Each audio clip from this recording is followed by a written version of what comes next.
to order. And can we have a attendance, a roll call?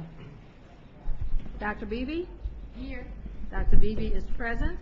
Ms. Bofi? Still here. Ms. Bofi is present. Ms. Bradford? Ms. Bradford is absent. Mr. Garvey? Yeah, I think so, but I'm Mr. not sure Garvey anymore. is present.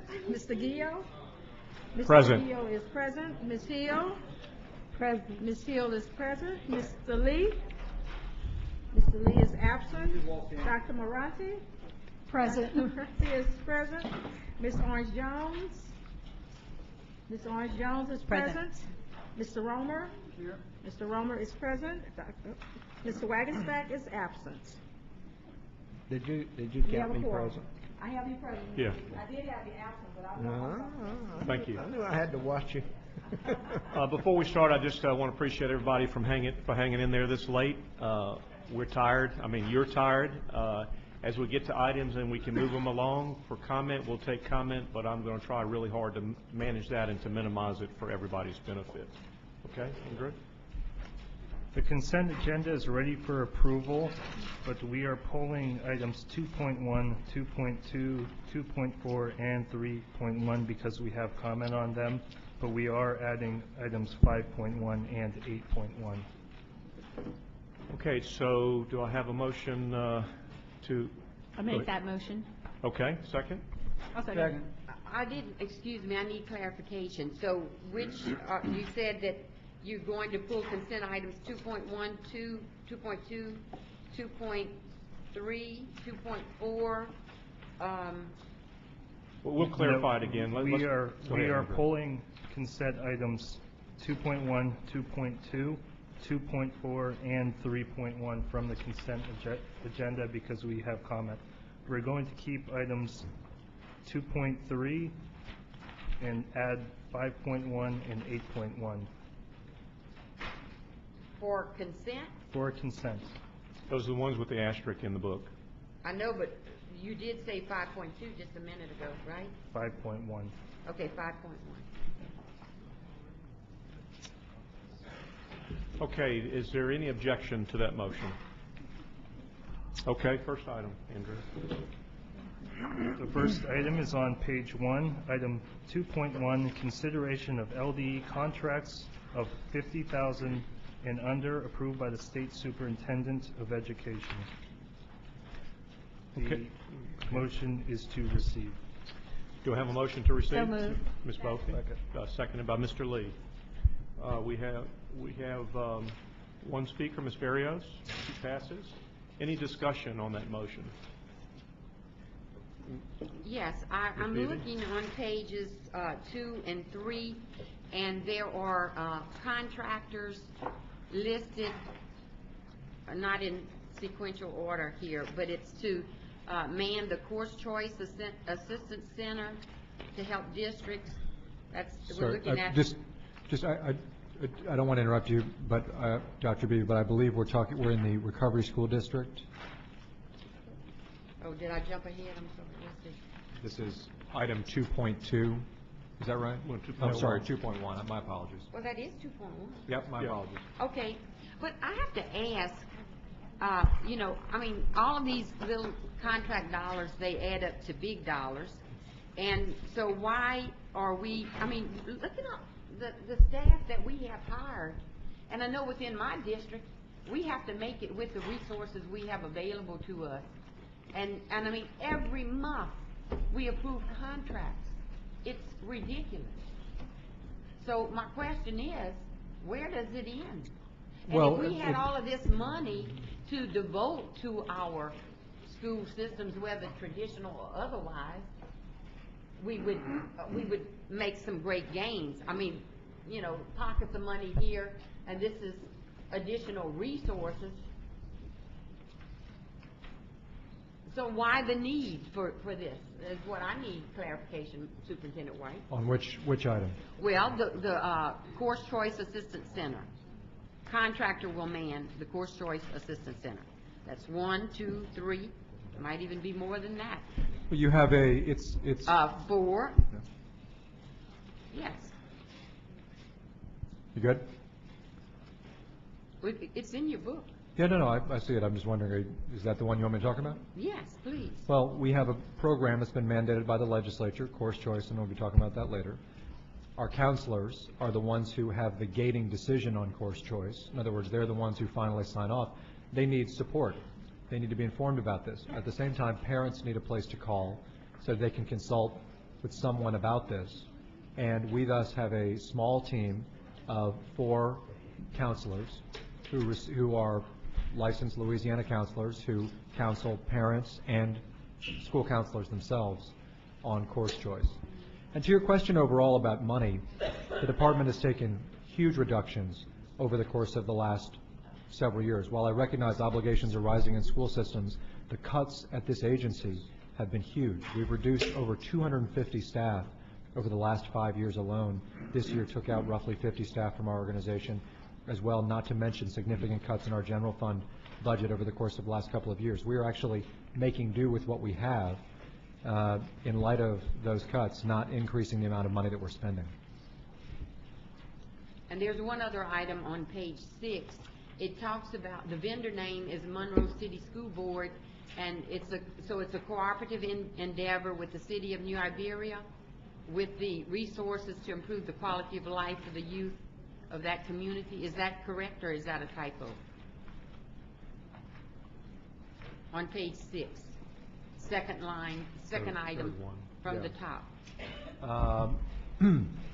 I don't know if Ms. Guidry or others have specific comments on this item. I don't have details on this item.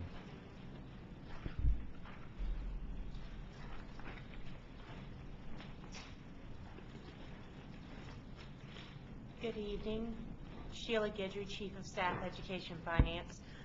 This particular contract is funding that was provided for a summer program.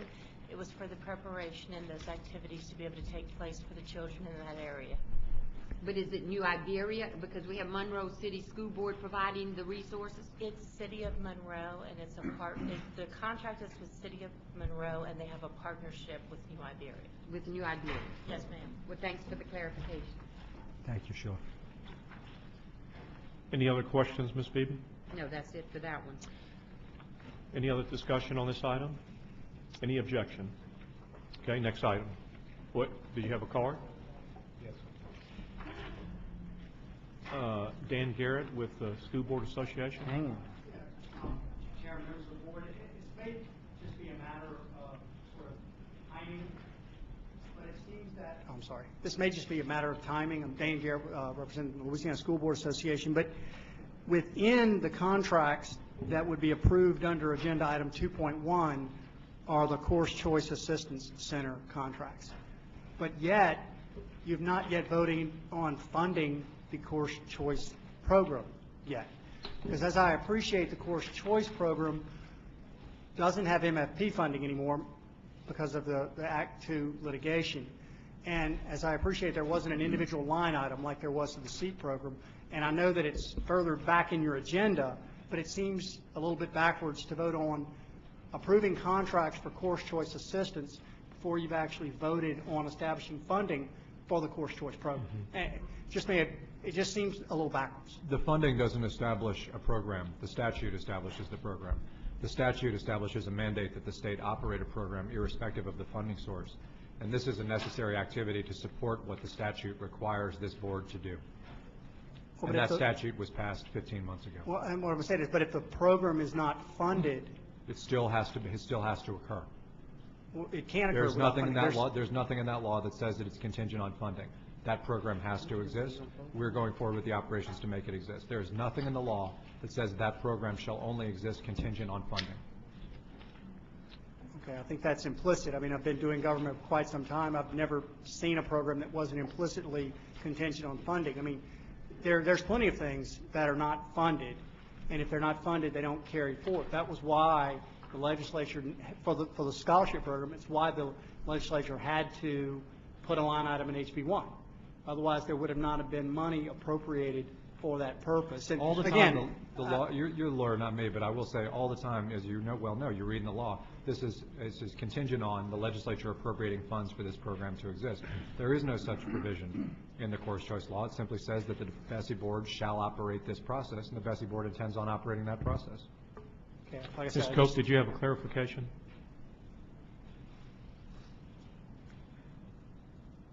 So members, just to clarify that the HE items in question in this set of contracts is for the current fiscal year, and you all would have approved those HE fund allocations in last October, Kim? Last October. So these funds are just finishing that out. You all will be considering HE allocations for the next fiscal year later on, shortly, hopefully, and we'll approve those before any contracts using those funds are approved. So these are all funds out of the current fiscal year that you all have already approved and allocated.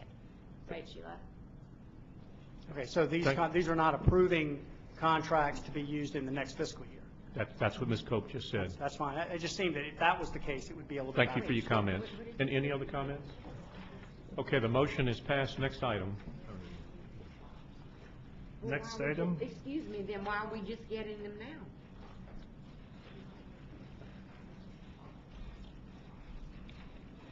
Why are you just getting what now? These, this was for last year? This is for the year that's currently going on. The school, we're 13, 14, 12, 13 school year? This is for the what is fiscal 2013, so it is ending at the end of this month. Okay, any other questions on that item? Not on that one. Next item. Next item is on page 39, item 2.2, consideration of RSD contracts of $50,000 and under, approved by the State Superintendent of Education. The motion is to receive. Do I have a motion to receive? So moved. Ms. Jones, second. Ms. Bradford? Any comment cards on this one? Ms. Beebe, do you have? Yes, Mr. Giat, I need Mr. White, Superintendent White, to explain or give an overview of all of these items listed here and the various amounts for exterior envelope and structural system, windows, doors, roof. Are these amendments or actual contracts for projects? These are on, there's a category of job we call a refurbishment, where a building is getting an exterior envelope renovation, but not an interior down to the studs renovation. These are not entirely, but predominantly are assessments of the exterior envelope in anticipation of a refurbishment of a school building in a number of different schools. Is there any particular one you have a question about, Ms. Beebe? Well, no, actually, it's a list. And basically, I just needed clarification of what was happening there. Okay, so that answers that. Any other questions by Mr. Lee? Just informational question on page 41, the third contract down with the Walker Pay Parish Sheriff. I guess if it's coming out of MFP funds, looks like the school system would be handling that. I don't understand why it's coming through the... Because the Superintendent Lee, the RSD receives the MFP funds from Point Coupee Parish and from the state, and then they manage it as a traditional school district would. This is a security contract. So this is really RSD? Mhm. Yes, Yes. sir. Okay. Yeah.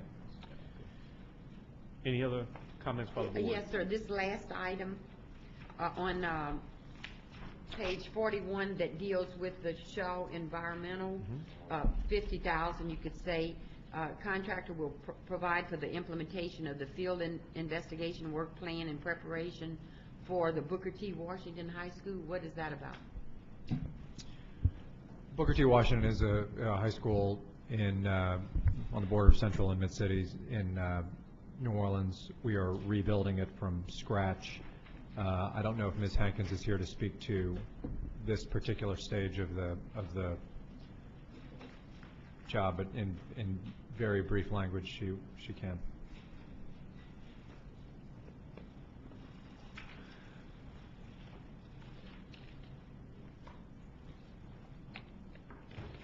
Good evening. My name is Lona Edwards Hankins. I manage the construction for the Recovery School District. This contract is to do some soil boring and testing to make sure that so that we can understand what if any environmental issues exist at the site. So you haven't started the construction yet? No, we've done design. Thank you. Any other questions by the board? We have one comment card, Ms. Berrios. Okay, any objection to the motion?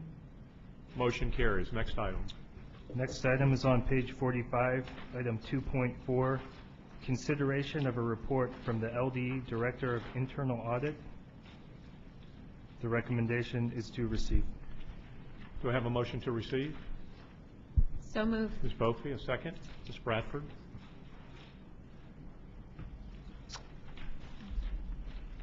Yes, Dudley Garrett, Director of Internal Audit. I'll be happy to answer any questions about the report, the quarterly. Now, in all honesty, we've had a few challenges over the last year or so. We lost a staff auditor last year in the layoffs, and our administrative assistant, who is probably more valuable to my bureau than I am, was laid off in May. So I'm down to one intern, one auditor, and myself. And we'll do the best we can. But if you have any questions, I'll be happy to answer them for you. Any questions? Well, I would love to ask questions, but I don't have the supporting documentation. Were we given any information from which to ask questions? Well, the one at top, the one report that we've issued in the last quarter, that was the significant audit findings which you did receive in April. This report is for the previous quarter, so that report was issued in April, which you received. The 5-year risk assessment is what we're currently working on, and that is where we rank the programs in the department for audit over the next 5-year period based on risk factors that are assigned to the different programs and input we receive from the staff and from the executive management. And actually, I believe will also want some input from Mr. Guillot and the board president. So when that's done, we will publish that report, and then you will be able to see how we rank the programs to be audited. And as we start the audits, it will be done in that order.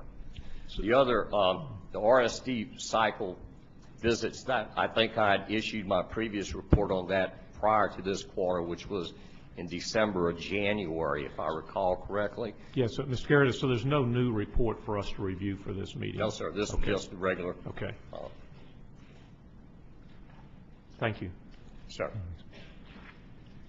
Ms. Berrios, I have a comment card.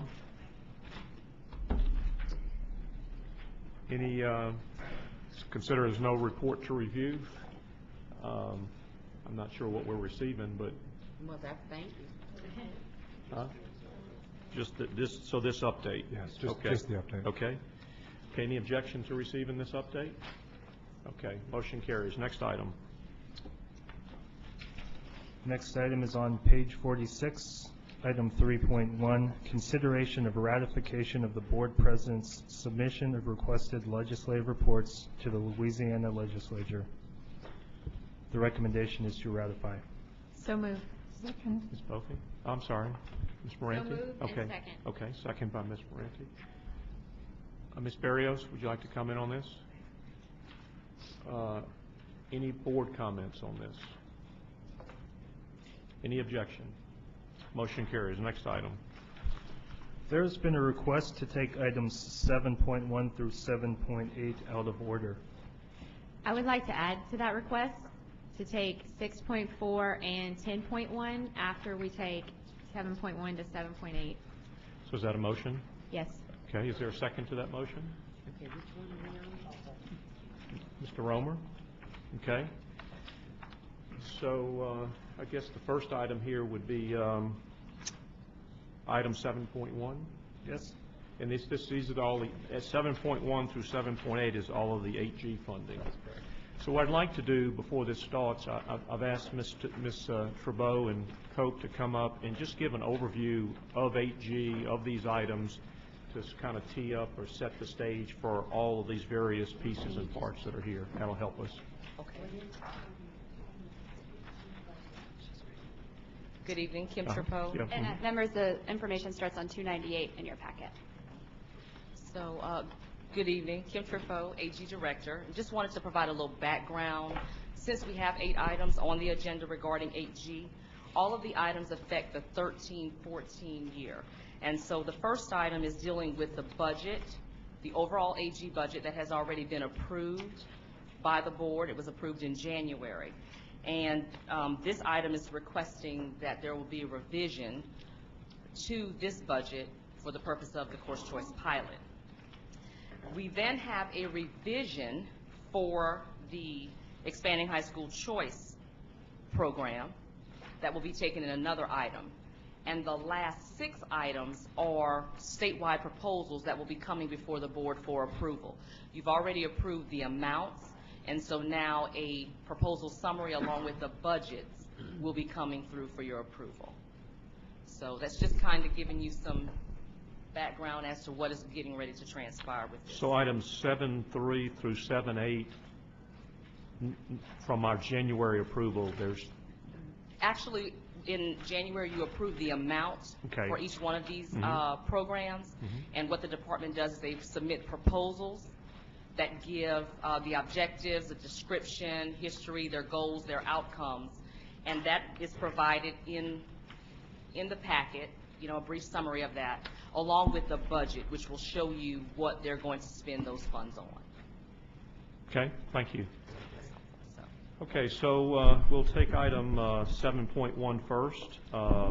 There was an 8G kind of advisory group that worked to come back with recommendations on this. I will open this up to the floor for a motion on 7.1. The recommendation is to approve. and if I can So- just, oh, go ahead, go ahead. So moved. Second. Ms. Brophy, Ms. Jones. Yes, Ms. No, I was just going, I didn't know if you wanted to provide some additional information. The work group did meet and they proposed what you will see on 299 as a revision to the budget that was approved in January to support the course choice pilot. And basically what the proposal is doing is it's taking the block allocation and rolling it back by $1 million and adding that, of course, to the statewide into the expanding high school choice program where there will be a pilot of the course choice initiative. And because it's a pilot, originally it was placed in the exemplary program category, so we're asking for the program to be moved now into the pilot program. And we're also looking at a revision or a reallocation of the LEAP for the 21st Century grant to help to support that as well. Okay, thank you. We'll open up for discussion. Ms. Hill? Okay, I have a couple of questions. The first question with the choice, the course choice program, I guess this will be for Superintendent White. Are we going to use test scores to determine if these schools are going to be held accountable as far as the accountability in order for them to increase their enrollment? Every year, the board will academically review whatever the appropriate outcome is, whether it's whatever test is appropriate for that given course. If it's a career course, for example, we'll be reviewing the academic goals set in career certificate areas or credit attainment. If it's a literacy course, we'll be reviewing literacy test scores. So the answer is yes. So we will be using some type of measurement in reference to testing to determine. Now, For every provider, there is a contract. That contract spells out the academic terms that they are to meet, and it's an accountability system. okay, and we're going to be using some type of testing measurement to determine if they will be able to increase their enrollment or decrease their enrollment, correct? I just want to make sure. Continue in the program, yes. Okay. I guess my second question to you will be, as far as the reallocation of funding, I see that we reduced the public school districts $500,000, and then we also reduced them another $500,000, which gave us $1 million for the block grants. And then we're going to take $800,000 from the LEAP from the 21st Century statewide allocation, and another $2,000 from another project. The funding that these districts are losing, what are we going to do to allow them to regain that funding? Because we're taking money from a program that the Supreme Court stated that the funding mechanism was deemed unconstitutional. So we're going to use the AG money. We're going to reallocate the money, take the money from somewhere else, and put it into another program. So I would like to know, with these programs that's going to be cut tremendously, what are we going to do to make sure that their funding that they're being cut be reallocated to them? Well, I think you have to look at the big picture. Under the previous MFP, districts would have been discounted probably $3 to $4 million based on the previous based on the enrollments in course choice. You're talking about a $1 million 8G discounting in a line of funding that BESE has authority as to how to distribute. So this board has determination as to whether or not you spend it on statewide programs or allocate directly to districts. There is now, you're right, removal of $1 million from those funds that would go directly to districts, rather than $3.5 million, $1 million that would go directly to districts, rather than $3.5 million roughly before. But I think it's important that you see that also in the context of the overall financial picture. In a piece of very good news, our legislature this year increased funding to school systems by $70 million. That comes on top of a return to the 11-12 MFP, which added another $30 million because the state is double funding Type 2 charter schools, special school district, LSMSA, and NOCA. And that comes on top of an additional $30 million that the state was planning to appropriate because there are more students in public schools. Now, none of that is to dispel the financial condition that our school systems find themselves in. I agree with what Mr. Richard said earlier today. We should do more work on the 27% TRSL responsibility or obligation because, frankly, our school systems are struggling for funds. But when you go from a $3.5 million discount for course choice to a $129 million increase in state dollars, not local dollars, but state dollars, a $1 million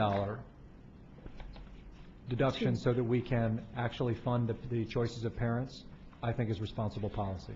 Well, I'm looking at, for example, the $800,000 that we're going to reduce with the LEAP for the 21st Century statewide allocation. Yes. So I'm looking at that's very critical. When you say all the time that the scores are not where they should be or need to be, so why would we be cutting in that area where we need the resources there? Because we need the resources. Well, I appreciate your concern. Most of the resources that were in that $800,000 were going toward new test development. We thought we were on a faster pace for science and social studies, new test development, than we actually are. As a result, because science and social studies were now on a schedule to implement new test items in 2016 rather than 2015, we don't have to spend so much upfront test development money. Therefore, these funds are freed to do the work of honoring parents' choices. I would just also say, for whatever it's worth, that since we reopened the course choice enrollment, we have had hundreds of enrollments in subjects where it's very clear that parents are enrolling in services they're not getting otherwise. I mean, St. Martin is one of the good exceptions, but world language would be an example of where we're seeing a lot of enrollments. Career courses that are heavy industry certification courses that are too rarely offered in our schools. Algebra 1, we're seeing a lot of enrollments in that area. And high school advanced placement courses where the too few school offers. These are the areas that we're seeing parents ask our kids to be enrolled in, and a small amount of money in a year where the state has significantly increased its share, which is a very, very good news, but its contribution to public education to honor these parents in a pilot. Not to mention moving funds smartly to make space for this money, we think is the right thing to do. Okay. And finally, what are we going to do to reassure that we don't have the same problem that we had this year as far as enrollment? You had some individuals parents being enrolled in the program. You had some individuals that was enrolled in the course choice program. They didn't even know they was enrolled. Some students had already taken the course. They were enrolled in the course choice program. So what are we going to do to make sure that these type of problems won't continue to exist? Do you have a verified instance where a student was enrolled outside the bounds of the rules? Oh, yeah, I'm quite sure you do too. Could you pass me the name? I'm not going to tell you all out, but I'll give you the information. I have a feeling that might be because because I don't want to violate FERPA. Well, fine, then I'll look forward to your comments. I have a feeling that it's a lot of just details that come with enrollment processes that have become rumor and innuendo. The fact of it is, not a single student has been enrolled in course choice that has been validated as having been somehow a wrong identity or a fake person and so on. And the reason for that is that in order to enroll in course choice, your counselor who knows you must be the one who signs you up. So anytime that a student, say, entered their nickname in the system rather than their full name, anytime they said that they went to a program rather than the school in which they're actually enrolled, yeah, you're going to get some confusion and some misregistration. That happens when you enroll thousands of people. The good news is we put the counselor right there to make sure and say, you know what, I don't recognize this name. We got to check this. What happens? They call our counselor center, and we immediately verify it. We have a system to make sure that no illegal or outside the lines enrollments get into the course choice system. Now, I know there has been some concern about one particular provider that's been discussed in Webster Parish and in Claiborne Parish. And, you know, while for the reasons I just said, we know because we've checked out every single every single enrollment that's come up, that there actually weren't the problems that were being indicated before. But you should know that counselor does not have any enrollments in our current system. More than 20 partners have enrollments in this current system, and they are not one of them. Mr. Chairman? Mr. Garber. Call the question. We have some comment cards. So I'd ask you not to do that, and let's have the comments, and then we'll do that. Mr. Dan Garrett?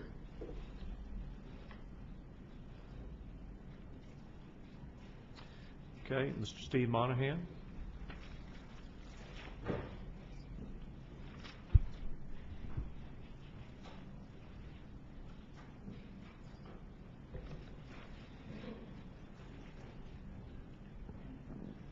Thank you, Mr. Gilliard, members of the committee, and I'll be exceedingly brief. I do appreciate the reassurances given the concerns that have arisen publicly regarding the rollout of this program. It's been rather high profile within our ranks. I've gotten numbers of phone calls about the alleged incidences that have been occurring. I won't go there, and I said I'll be brief, and I mean that. I would hope, and I do mean this not glibly, I really would hope that we truly define what a pilot is. I have little confidence, and I shouldn't say I because it's not Steve Monahan, we have little confidence in what a pilot means anymore given what happened with the scholarship program. It was a pilot in 2008. It was a pilot for 3 years, and we had received little data. And I don't want to beat the horse to death, but this is a pilot.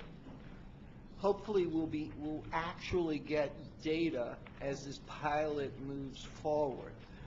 Speaking of the amount of money, I think we all understood what happened legislatively, and the money is supposed to be taken out of cuts to the department. We obviously have concerns with cuts to AG programs that are apparently working, and that's a concern also. And I'll end it there. Thank you for your time. Mr. Scott Richard.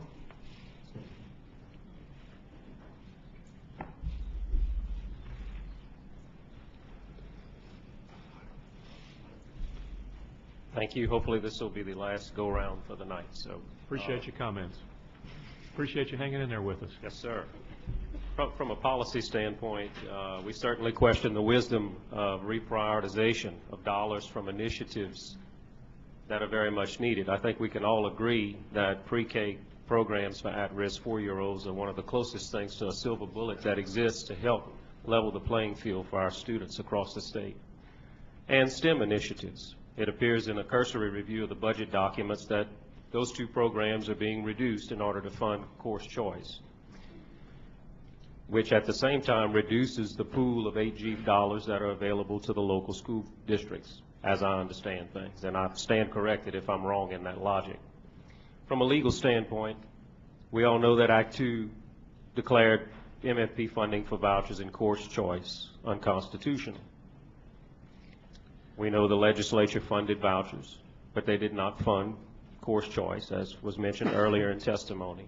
We know Title 17 governs public education. There's a couple of statutes that address 8G funding.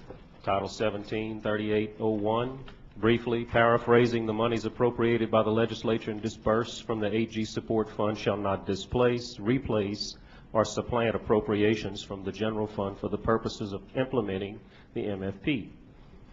It certainly appears on the surface that 8G funds are displacing or replacing appropriations from the general fund for purposes of implementing an initiative that was once in the MFP.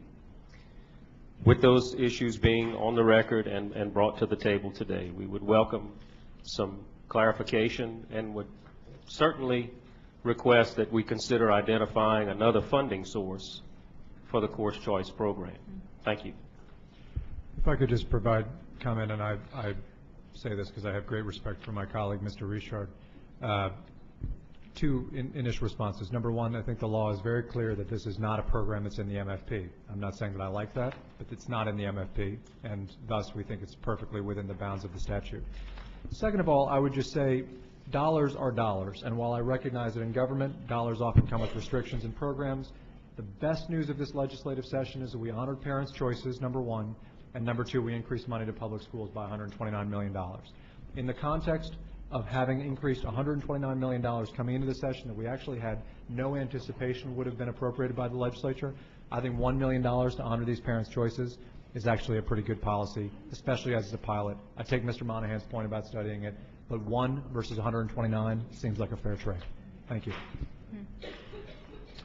Okay, we thank you, Mr. Shard. Jenny Krager.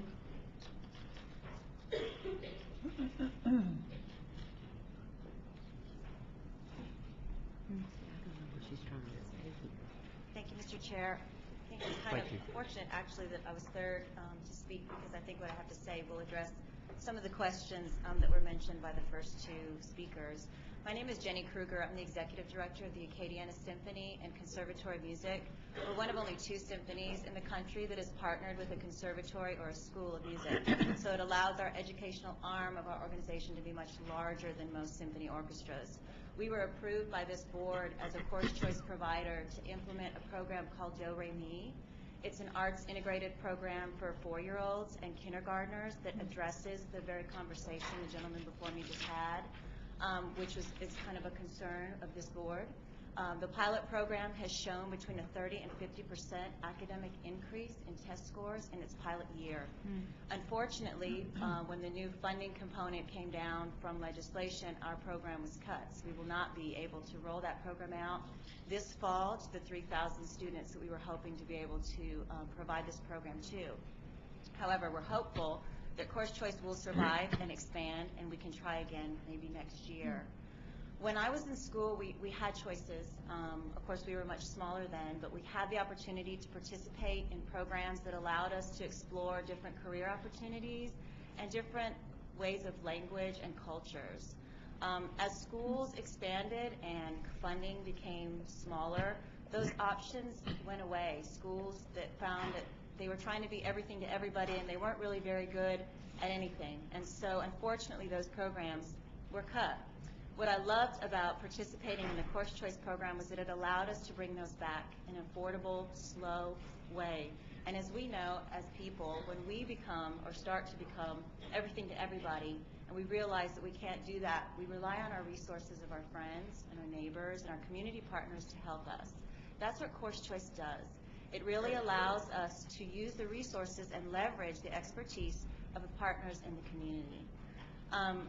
I, in this this program, have had the opportunity to really work with some of the top-notch members of the course choice team, and I have never had the privilege of working with a more forward-thinking, brilliant, friendly, and helpful staff and what you have working for you in this course choice program. It has truly been an honor. My hope is that we can all come together and support the funding for this program.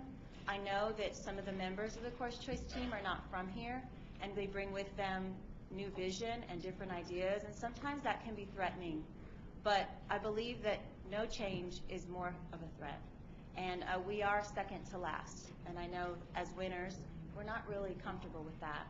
And then looking at those numbers, I said, well, let's see, federal funding, are we second to last? No, we're right in the middle. Local funding, are we second to last? No, we're right in the middle. In fact, some parishes we're above average. Teacher to student ratio, we second to last? No, we're not. We're right in the middle. So why are we second to last? I think one of the things I love about Louisiana is how you have held on to the culture and heritage of your people.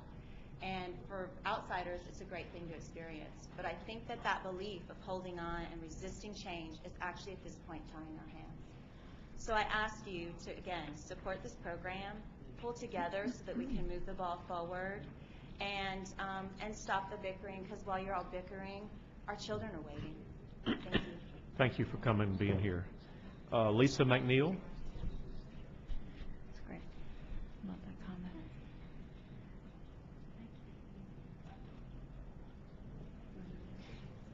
Good evening, everyone. I represent Fast Path Learning. I am one of those providers that has been instrumental in what happened with the Louisiana Course Choice. I'm only here, I know this is not a question and answer opportunity, but I want to make sure every member of the board, every member of the parishes within Louisiana and the state understand as a provider, we are here to meet the needs of the students and the families with the program that has been put in place. We know there's lots of negatives, and the young lady that just spoke said it exactly. Whenever there's change, it's threatening.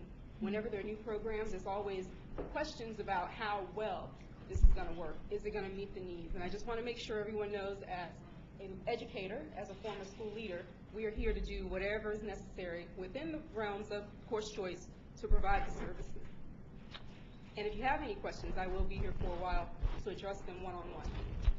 Thank you for your comments. Thank you. Patrick Wildholm.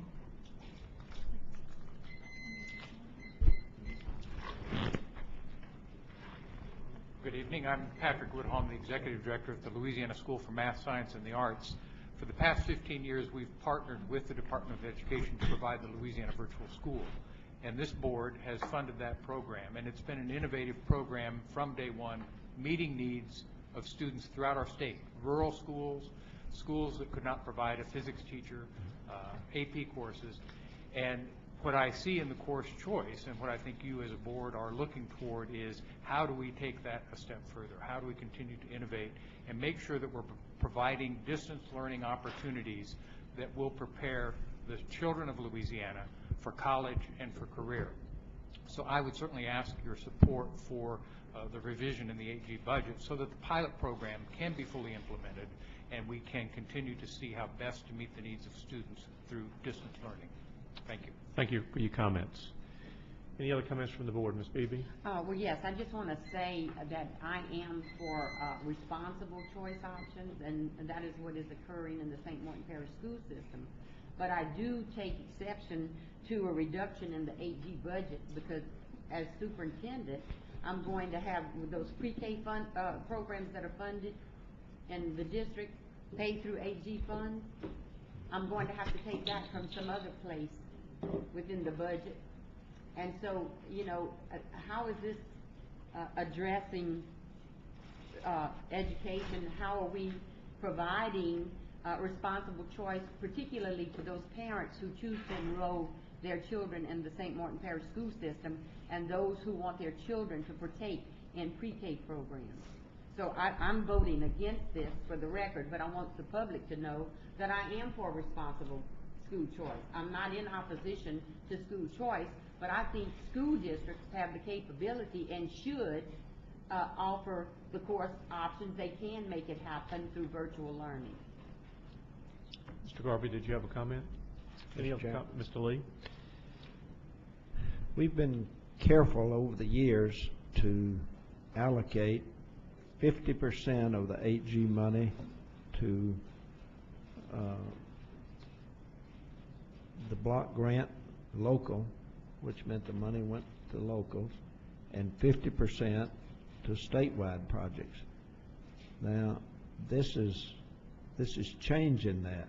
It's now, this proposal reduces the block grant or the local funding from 48.1%, and that's what the state category was, 48.1%, with the remainder being the administrative cost. Reducing the block grant to 43.7 and increasing statewide to 52.3. So it really is taking what has been local money and moving it, in effect, into the school choice program.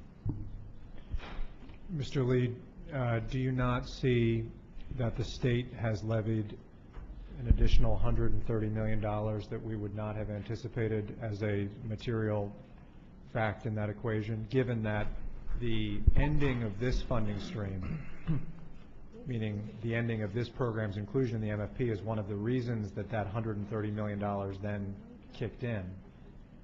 Isn't that a material situation? Now, you're talking about the legislative approval for the teacher pay raise? I'm talking about that the legislature added $70 million for just a straight-up increase. The legislature planned to add $30 million because of an added number of students in the system.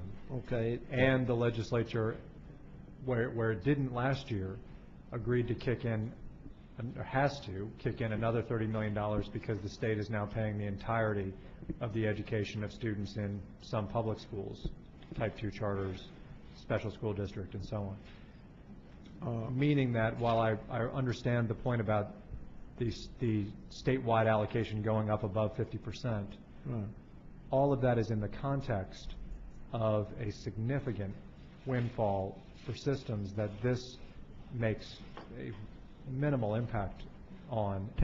Tell me now, the $30 million, as I appreciate it, was simply paying for additional students, increase in students. Then call it $100 million. But what was the $70 million? $70 million is the appropriation that the legislature made to school systems for 2.75% increase. Okay, the 2.75. But you know, over the years, that's been, the 2.75 has been to offset the increased cost in health insurance and particularly retirement. Retirement costs went up. So it's not a windfall to local school systems. But this is a direct reduction. And it's just that over the years. I mean, if one thing is a direct reduction, then you can't say the other thing isn't a direct increase, right? In other words, they're either direct or they're not. It's an increase to offset local costs. But this is a direct reduction, just a direct reduction. We've just been careful over the years with 8G to make it 50-50. And this changes that, and it makes it obvious that local reduction is going to course choice, which is what the MFP was doing until it was, Mr. Chairman, until a court ruled against it. I have Mr. Romer first. I just think that needs to be recognized. Point of order, before you go to Mr. Romer, I had asked earlier that as soon as we finish the public comment that we call the question. Now, if a majority here does not agree with that, then fine, but I would like to ask for a vote on this. Thanks for reminding me, Mr. Garvey. Mr. Garvey's calling the question. I'm going to make a comment about that.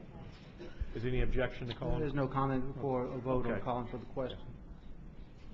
I'm voting no, Mr. Lee.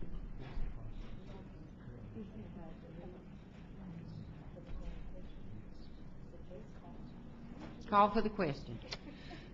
Okay, the question's been called. Roll call. Is there a comment card? This is 7.1. We're just on 7.1. We got 7 more to go. Don't you agree we should call the question? Okay, the question's been called, and there's a roll call vote. Let's have a roll call vote. Now, what are we voting on? The motion of 7.1. The motion. We've got to. Oh, is this a vote to call the question? I'm Okay. of the impression we have to vote on the call for the question. Yeah, I think, Walter, you're right. Okay, it's a vote to call the question. Is that what we're doing here? That's right.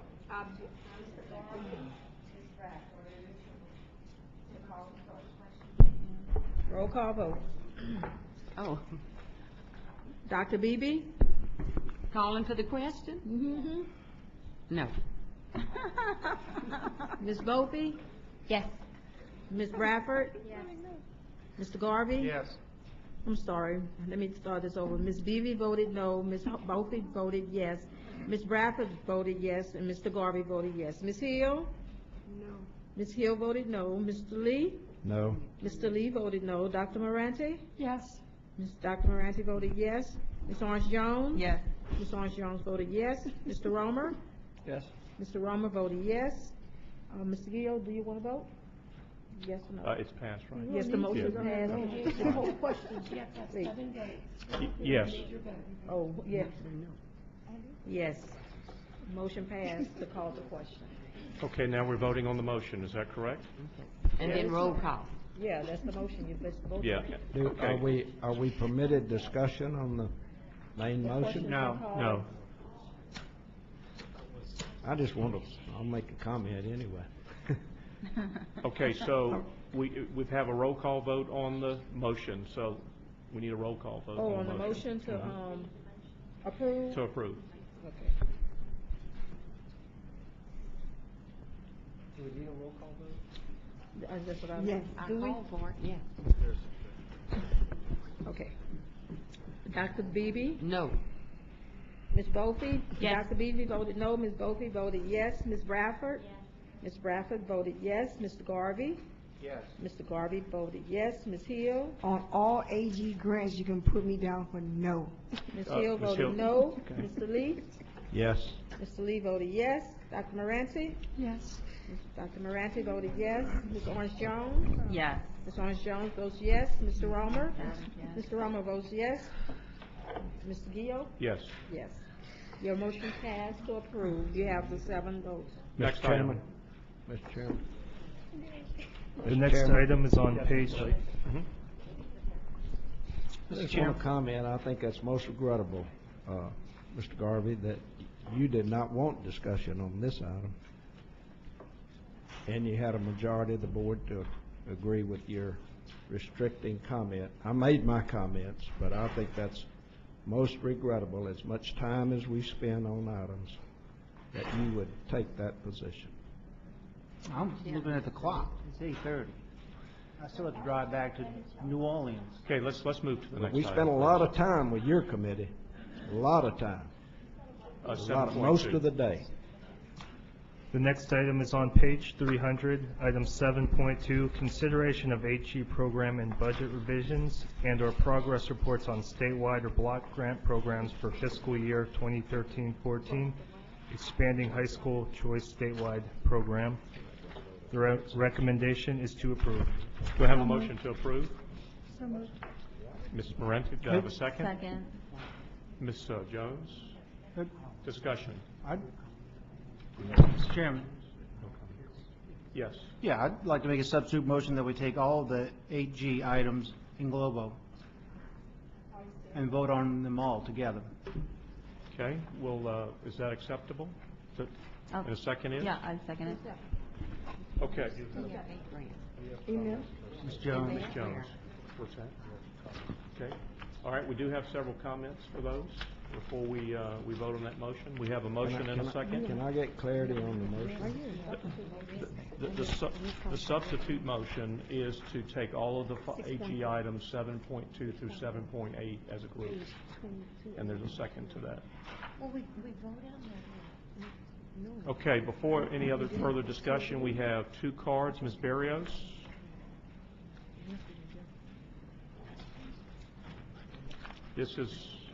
That's on 7.8, I believe. Lee Barrios, St. Tammany retired teacher. My comment is specifically on 7.8.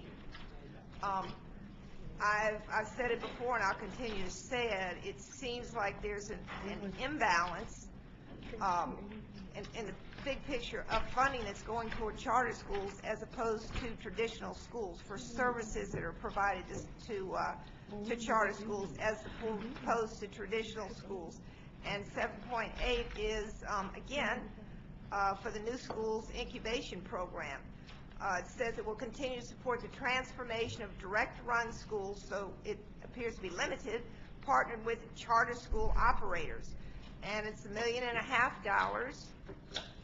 to be distributed through a competitive application process to nonprofit organizations and local education agencies to develop new schools or expand already successful school models. I don't understand, especially the already successful school models.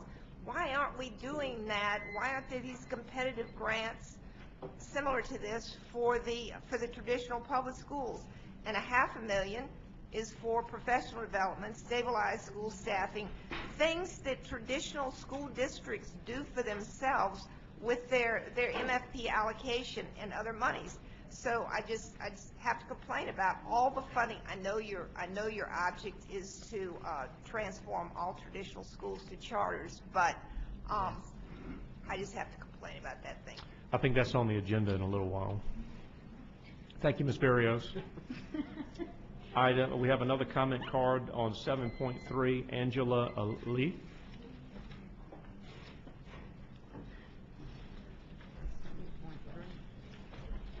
Did I pronounce that correctly? How do you pronounce it? Ayla.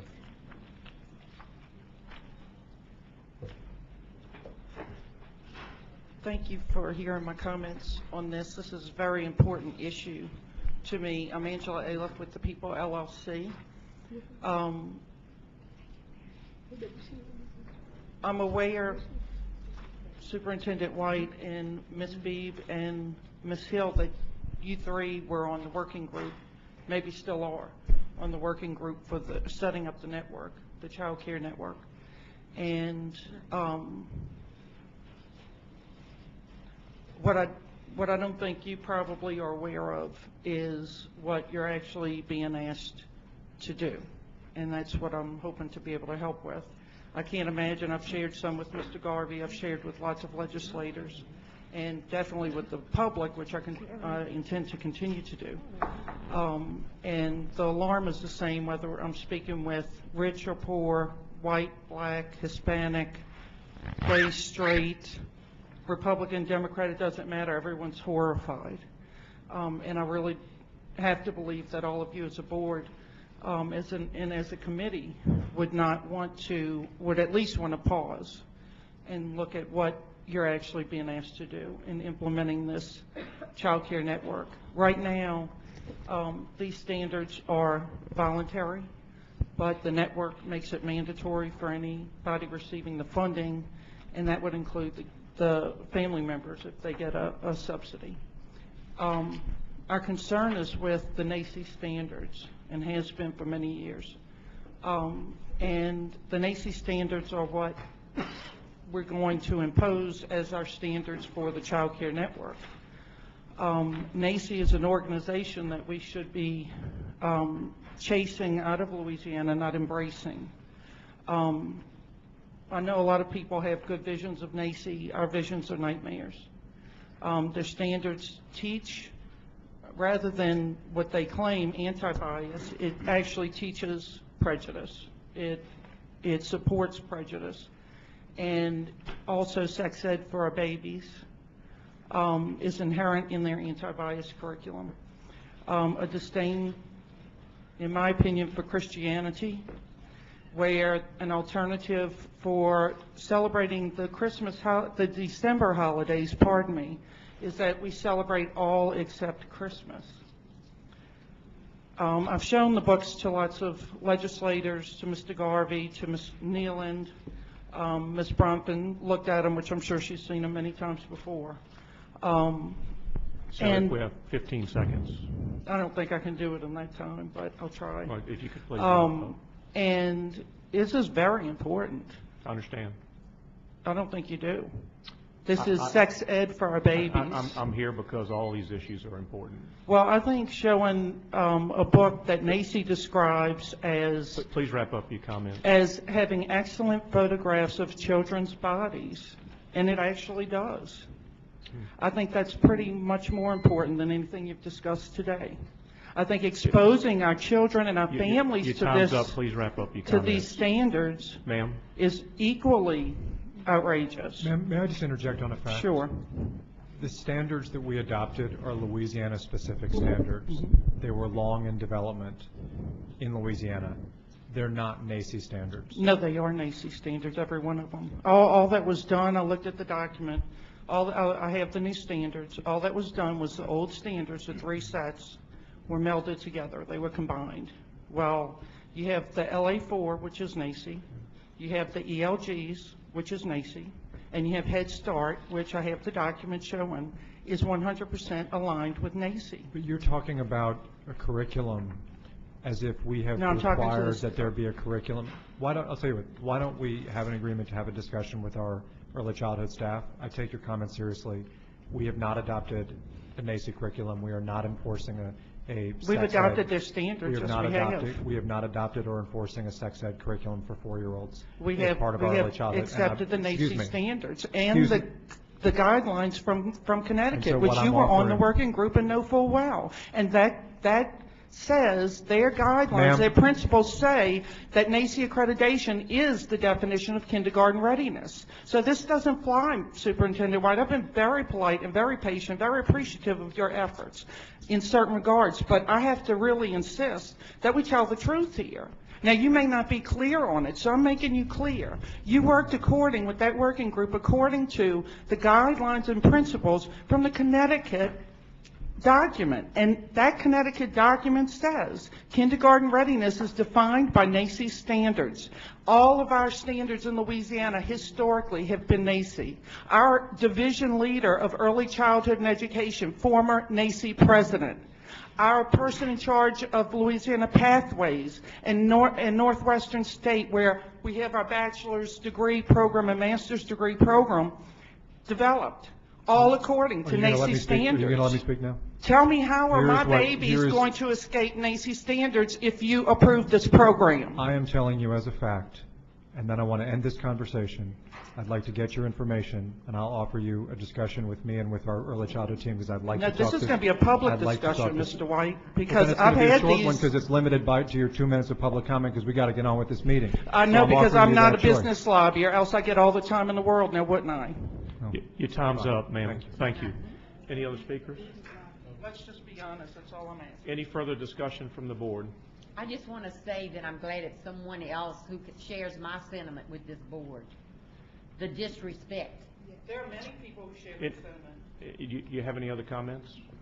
Any other comments from the board? Any objection to the motion? Motion carries. Next item. The next- Yeah, it's passed. Yeah, next item. Let's go.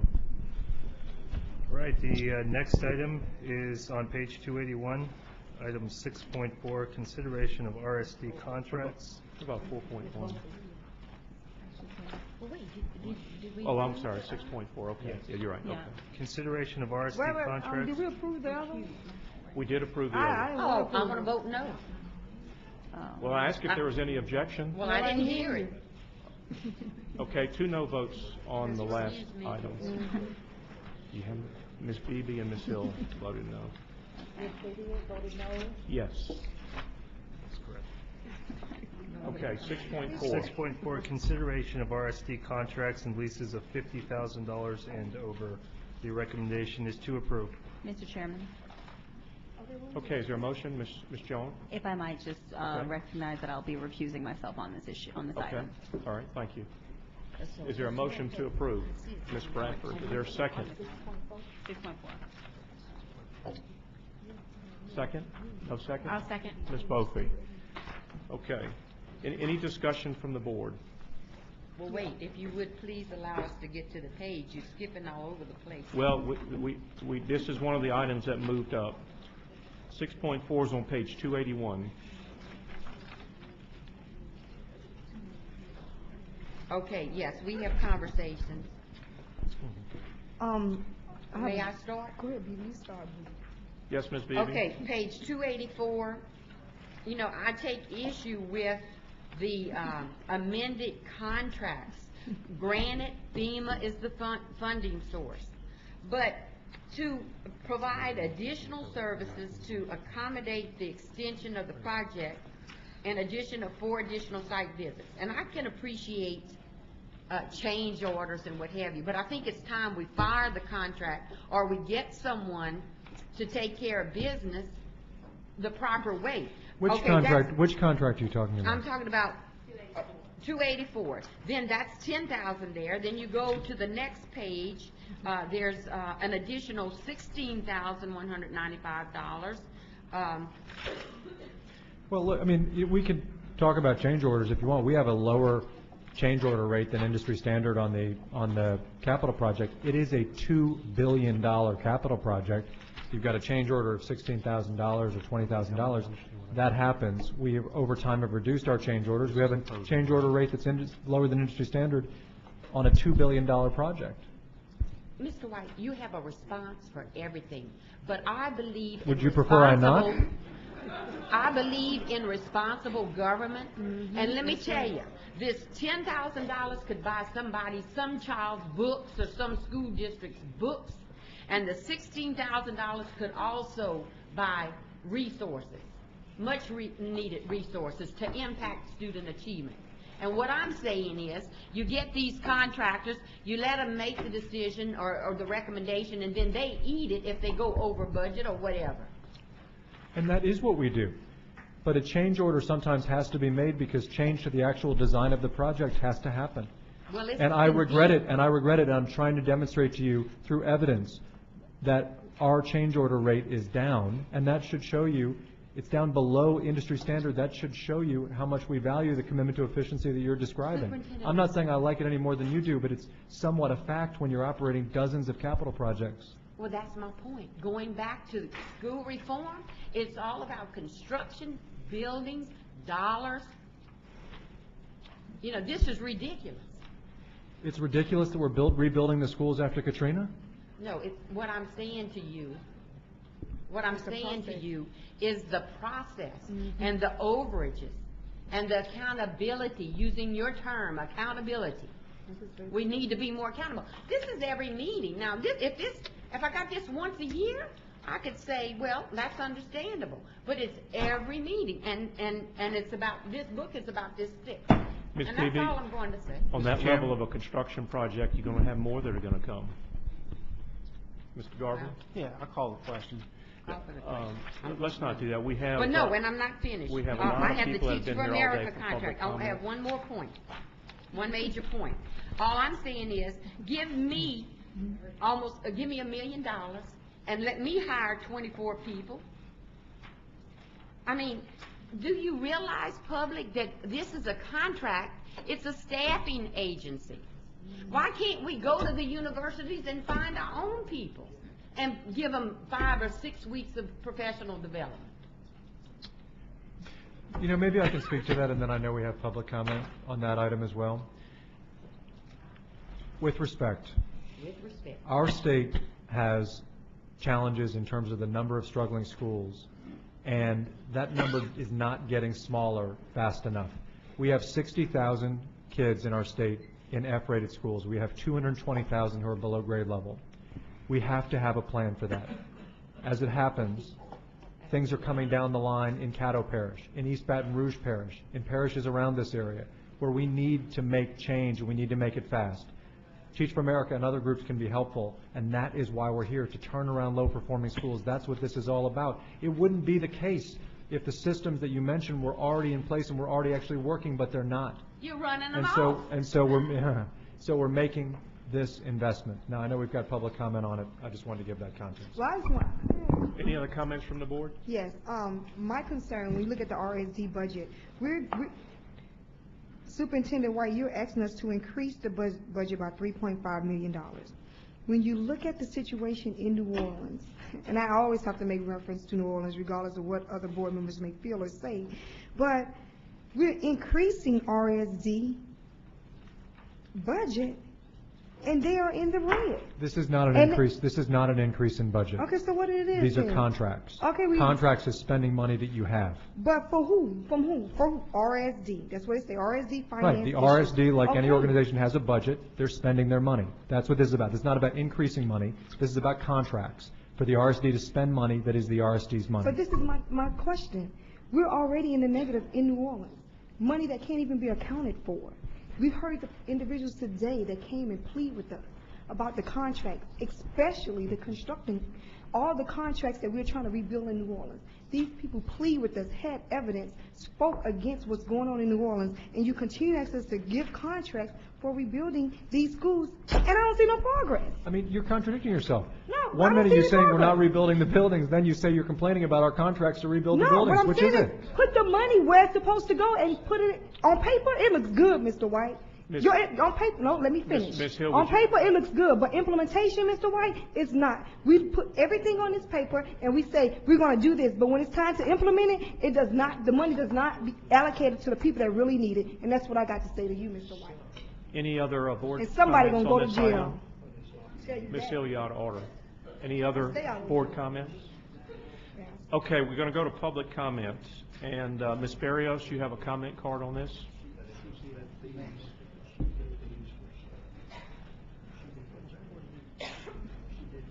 Lee Barrios, St. Tammany, retired teacher. I have to comment, of course, on the allocation for Teach for America, another addition to the allocation.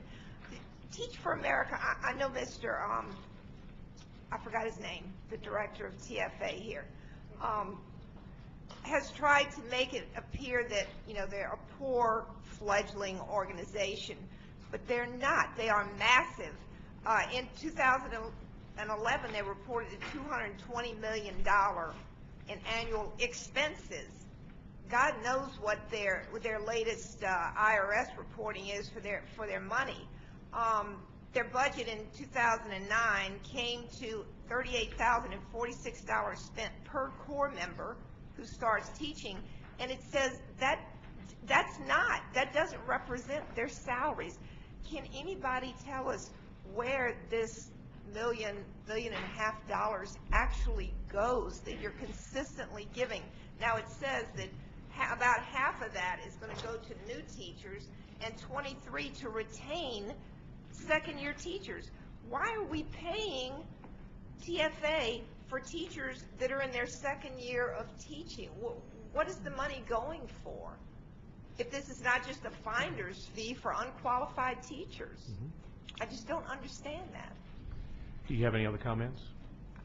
I just have that question. I know people have asked and gotten answers, and Sure. I don't know why I don't get any answers to my questions, but where is $1 million going? There is no answer. For what? Recruitment, training, ongoing support, and placement of those teachers in our state's most high poverty, most struggling, hardest to serve, hardest to attract schools in the subject areas of special education, math, science, from the nation's top college graduates. It seems like a pretty good investment to me, especially given that, to Ms. Beebe's point, we fund other sources of teacher training through our state general fund to the tunes of tens of millions of dollars every year in tuition money, in TOPS money, and in general fund money. This is one source. I agree with with Dr. Beebe. This is one source, but it is a smart investment in places where we can't get people to go, in subject areas where we can't find good teachers. We've got to make a change, and we don't make it without doing stuff like this. That's $1 what it's million going for. plus salaries, you could get 50 teachers, Superintendent Just go White. knock on the university's door, Superintendent White. You know what? That's been tried, and we got a bunch of F schools in the parishes I just named. James Feeney.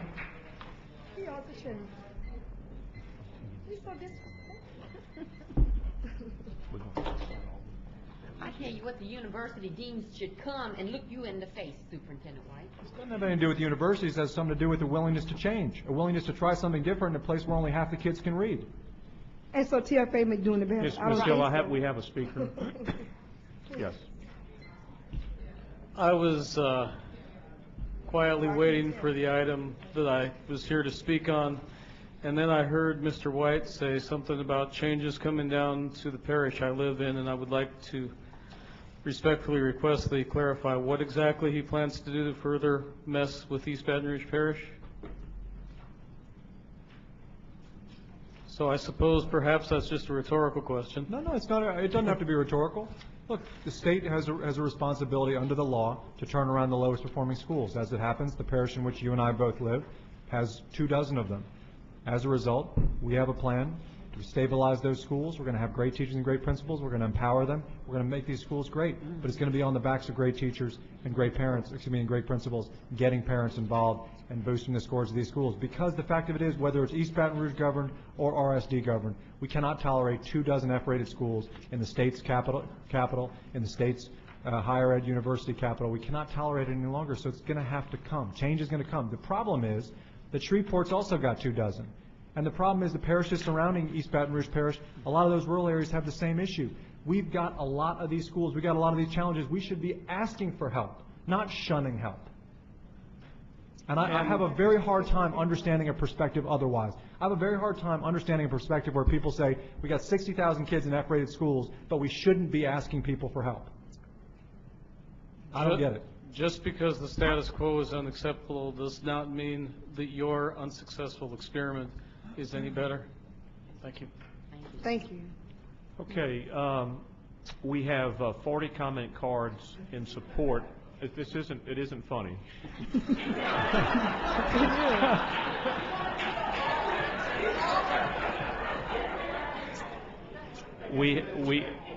We have 40 comment cards here in support. 40. Make that 41. We have. I have the floor right now, please. We have 40 comment cards in support of this item. Before the meeting, I saw the volume, and I respectfully asked Mr. Tipton if, rather than we spend a couple of hours going through these, if he'd be willing for me to give the group 15 minutes, and he would bring up who he'd like to bring up to present what they'd like to present. There are a lot of students here that have been here most of the day, and so I've agreed to that. And so, Mr. Tipton, if you'd come and...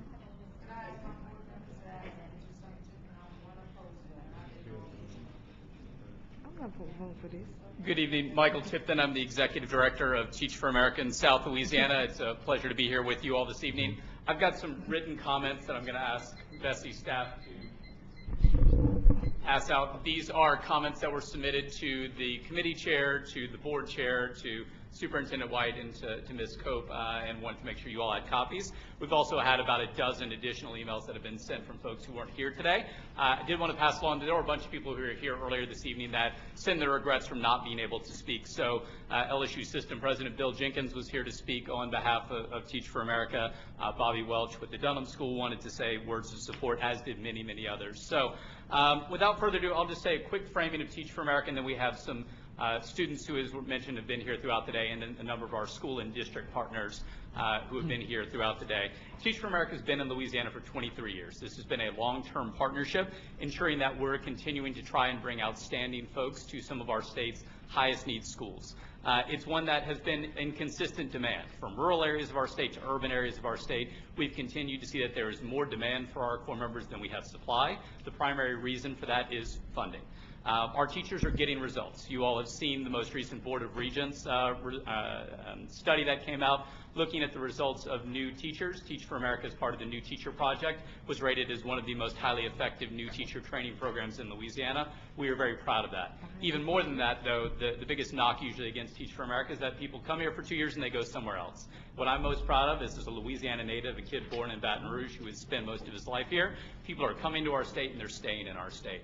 Roughly 70% of the people who move here stick here. We have 1,000 Teach for America alumni now in Louisiana, and of those, 70% check in every day in a school building, working as teachers, as principals, as folks working with kids. So with that, I wanted to do two things.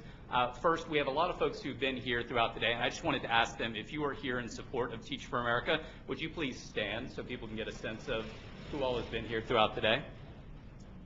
We really appreciate you all being here. Thank you so very much. And then I've asked two groups of people to come down front and speak with the time we have remaining. There are a bunch of students who, from firsthand experiences, want to talk about what they have seen from Teach for America Corps members and alumni. And then secondly, we have some school and district partners who are here who want to talk about why they hire Teach for America Corps members. So if we could get those groups to come on down, and then I will turn the mic over to you, Dominique and others.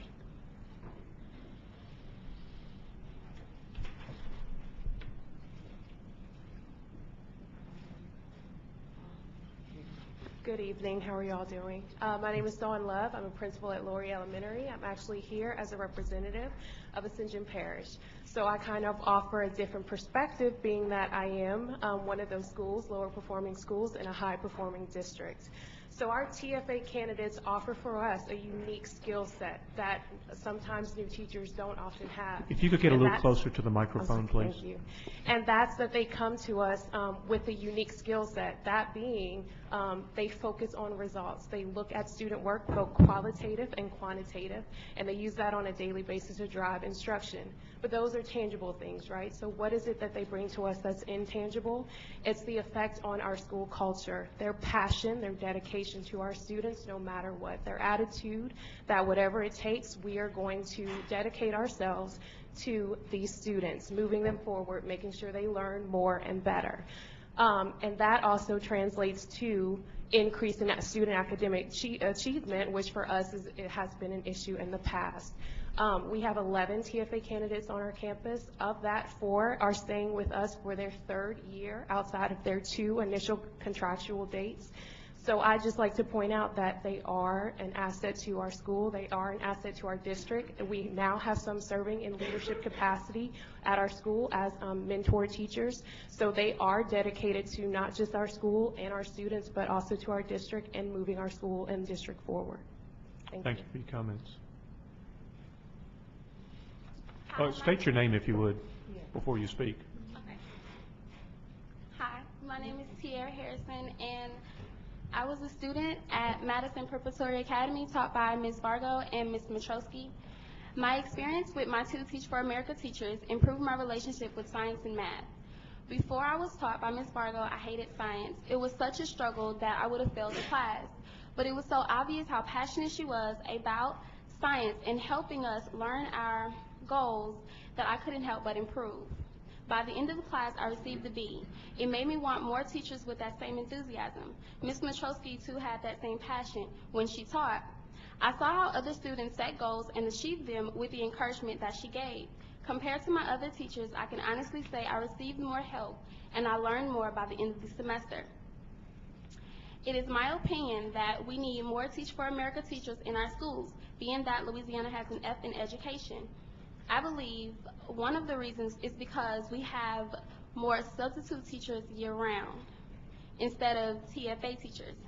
These teachers agree to determine as much time as their students need to improve their basic skills. Any teacher that is willing to go above and beyond for their students should most definitely be welcomed in our schools. Thank you. Thank you for your comments. Next speaker. You'd state your name, please. Good evening. My name is Bethany Davis. I'm going to jump ahead of him because I have a 5-month-old that I'm trying to get home to. But I am a senior elementary education major from a traditional teaching preparation program at Louisiana State University. I also serve as a chapter leader for Students for Education Reform LSU. Being a Baton Rouge native and having been educated in the local schools, I am here today to show my support for Teach for America. I'd like to take this opportunity to share the experience of a colleague who was taught by a teacher trained for TFA. He writes, my AP American history teacher, a TFA Corps member, was a witty and passionate teacher who shaped my academic trajectory and choice of a college major. She taught history with a depth of knowledge and tremendous skill, and she sparked my own interest in political science and education policy. She had a lifelong impact on me and our class, instilling in us a deep love of learning. I hope to follow in her footsteps as a TFA Corps member and have the same impact on my students one day. When it comes to teaching in high-need school districts like my own in Chicago, TFA teachers rise to the challenge. My high school was on turf, controlled by 2 opposing gangs. I remember my TFA teachers working until 7 p.m., long after school had ended.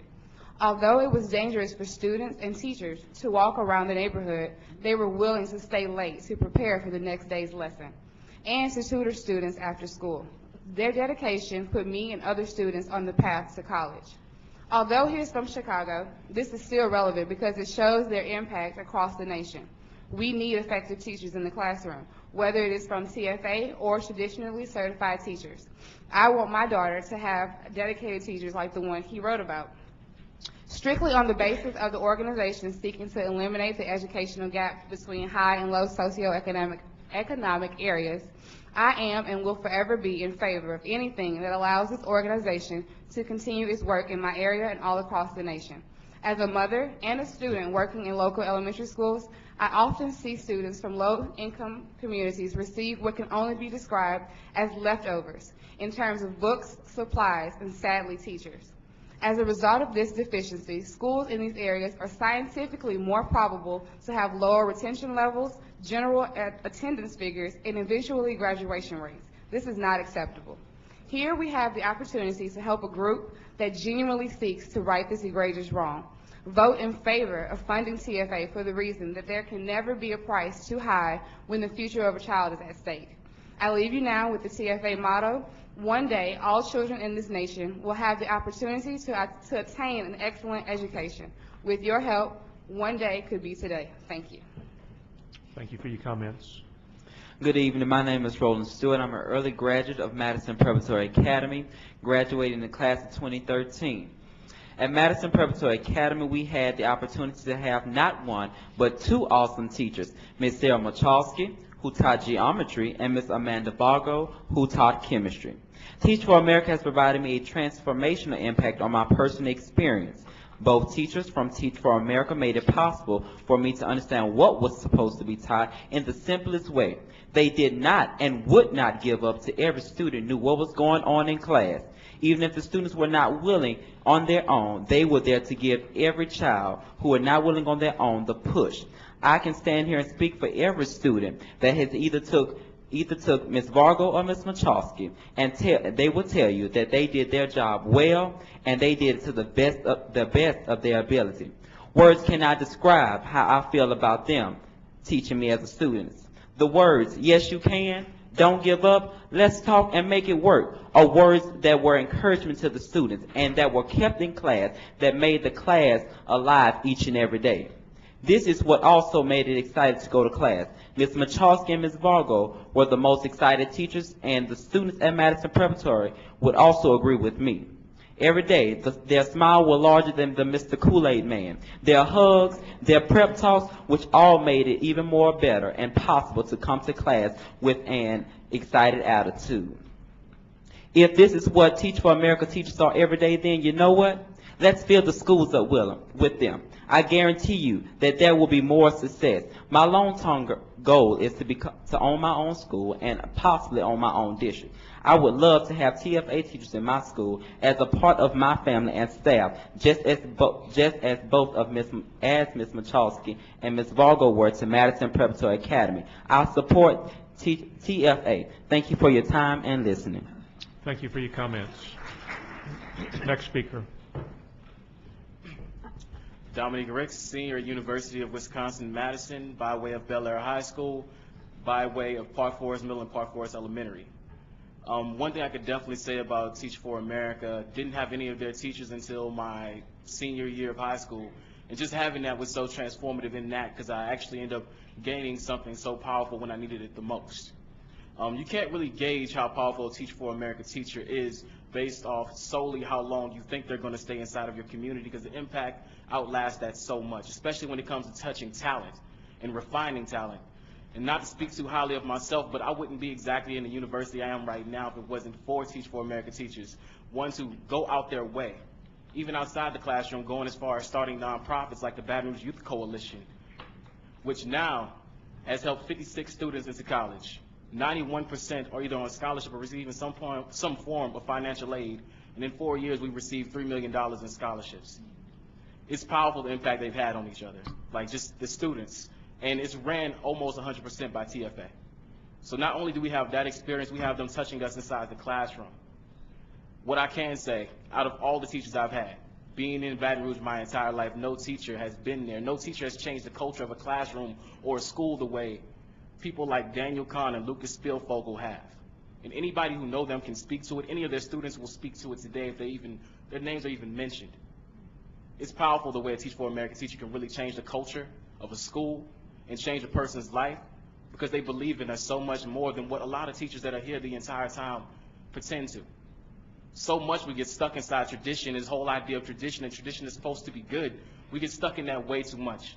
And this whole thing, tradition versus progress, we really got to be progressive because times are changing, the needs are changing. In real talk, if tradition was really that well, if it was really that good, things would be a lot better, especially when it comes to the school system. It's time for something more progressive, and I definitely have 100% support for TFA. That's why next year after I graduate from the University of Wisconsin-Madison, I plan on joining Teach for America Corps here in Baton Rouge, Louisiana, and hopefully having the same impact they've had on me. Thank you. Thank you for your comments. Next speaker. Hello, my name is Aaliyah Furkan. I was born here in Louisiana, but I was raised in Detroit, Michigan, and the beginning of my education here in Baton Rouge started with private school, then it went on to charter school, which capital later became RSD. And I've been through it all, and I've seen the changes, but my TFA teacher, Miss Brianna Toole, I didn't know she was TFA until my senior year when she actually reached out to me. And I don't usually call her my English 4 teacher. I refer to her as my mentor because that's how she's been with me through the entire senior year process. She's been helping me and refining my skills, and she knew my talent before I even knew my talent in me, and she was able to make that into something that I can use for the rest of my life. She basically stayed up late hours with me to help me go through my essays. She's like the only teacher who will give you her number and her email address so that to make sure that you have what you need to be submitted in time. And I was able to complete all of my scholarships, and I was able to get my acceptance at the University of Alabama, and because of her. And she actually told me that I can do it. I didn't know I can do it until she told me I can do it, and she sought me out first. And having her as an English teacher, there's a big difference, because even coming from a private school where the curriculum is like way advanced and more challenging and you memorize pages and pages of material, it's not the same if you can't apply that knowledge and if you can't bring that knowledge back, because at the end of the day, whatever you learn, you can forget it unless you actually use it. And go ahead. And didn't mean to sidetrack you there. I'm sorry. She's worked hand in hand, and I do know Lucas and Daniel Kahn because they're still mentors to me also. And a Teach for America teacher is an asset, and in my opinion, it's the best investment that has ever happened to me in my life, because I have something that I can work with for the rest of my life. She's helped me achieve winning the Bill Gates Millennium Scholarship, and she's given me an opportunity that can follow me through my master's in engineering. And no other teacher has ever told me anything about a scholarship, and she's the only one who's ever told me that, and that is something that is very important.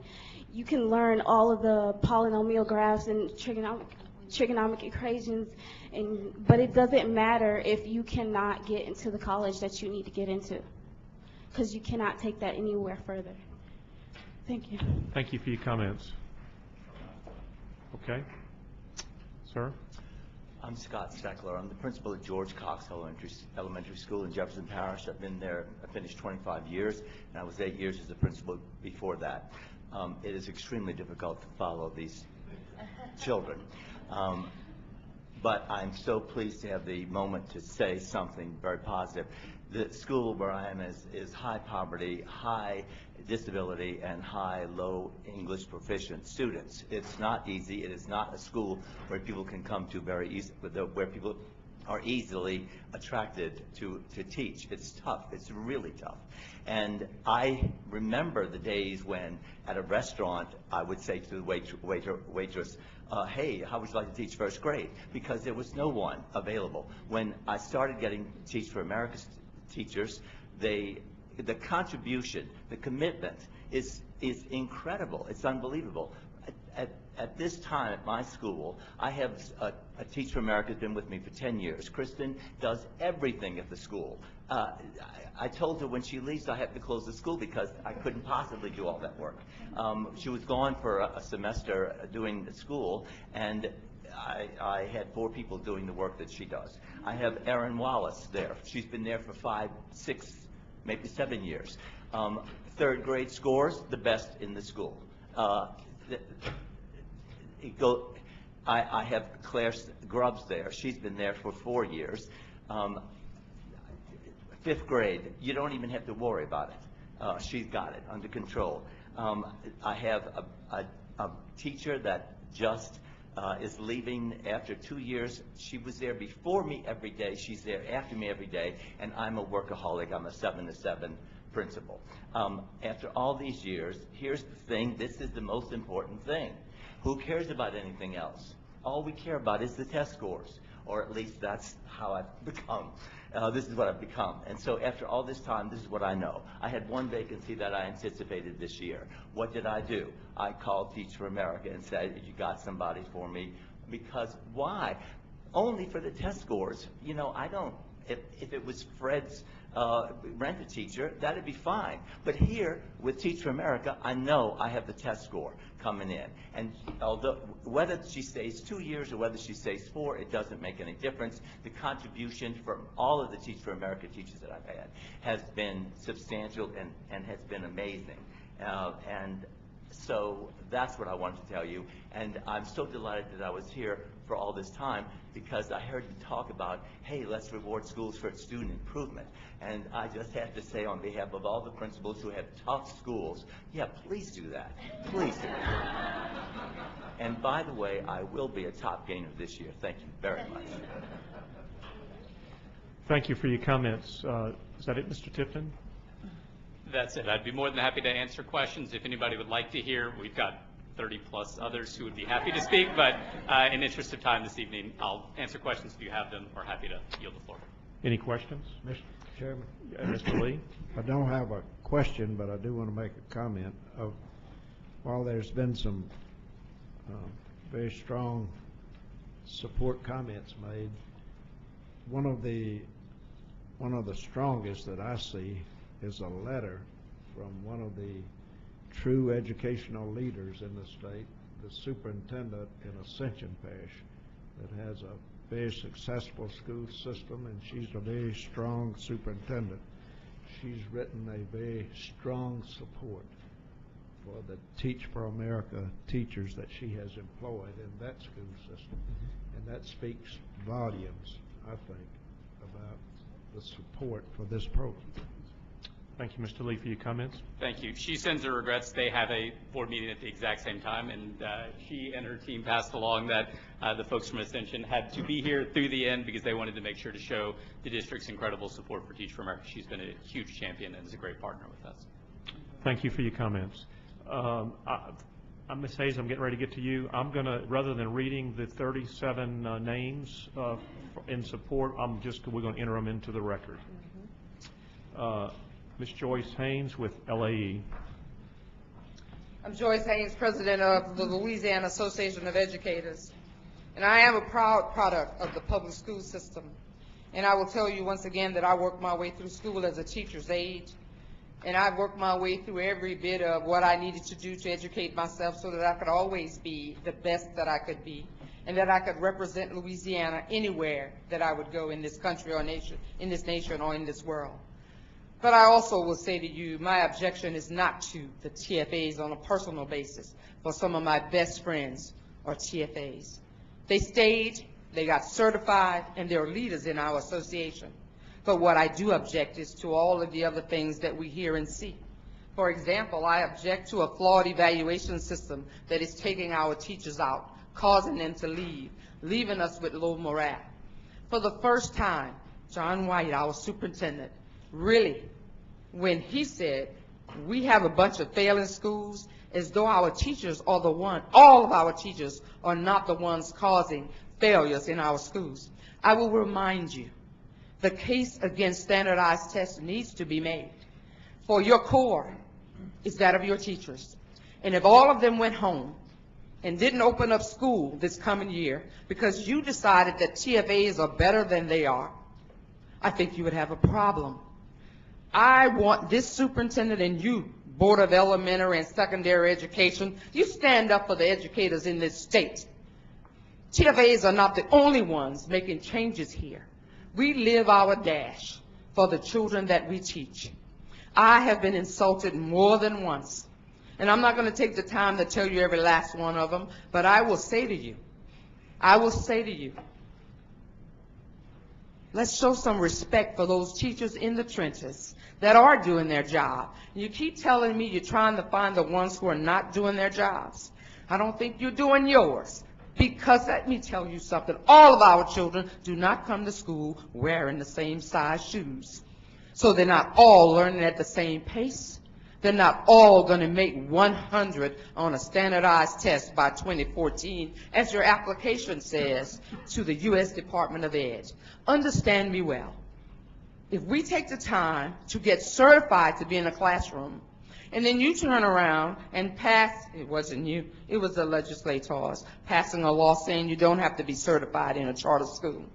And if our teacher retirement system is in trouble and you pass another law that says charter schools can opt out, you are ruining public education and you are part of the Koch brothers exposed. And just before you tell me I have run out of time and I keep talking, just let me end this by telling you, until you watch Koch brothers exposed, ALEC exposed, the U.S. of ALEC, the folks who are writing the agendas, the bills, and the rules that are taking out public education teachers, until you understand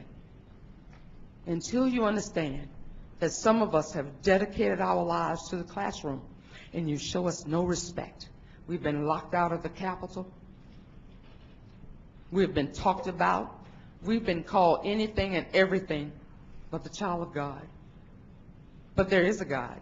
And I'm not going to preach to you, but I'm going to tell you. I'm waiting for you to stand up for educators who are doing their jobs, because we have some model classrooms and we have some great teachers, and you end up with a teacher of the year every year. And Holly, you understand what I'm saying. If you are a great teacher, you don't need to be disrespected, because you can get the same type letters, you can get the same type compliments if you just read the book called The Dash. Just read the book. Because in that book is a story about a teacher who every year they talked about her at their class reunion. Every year they talked about her, and finally someone decided they would write her and invite her. And she thanked them because after 50 years of wondering if she had done the best that she could do for them, after 50 years of wondering, what is it? Someone finally said, you come. We want to compliment and thank you for what you did for us. Do you know that you made a difference in our lives? My teachers made a difference in mine, and I bet some of you were educated in a public school and they made a difference regardless of the propaganda that everyone's failing. Think about the standardized tests. If you keep using them to tell the world that we're failing, and you keep using them to tell the world that we're failing, you're doing something over and over and over. And as long as even RSD is failing at the bottom of the list, don't you think something is wrong? Thank you. Thank you for your comments. Any other discussion?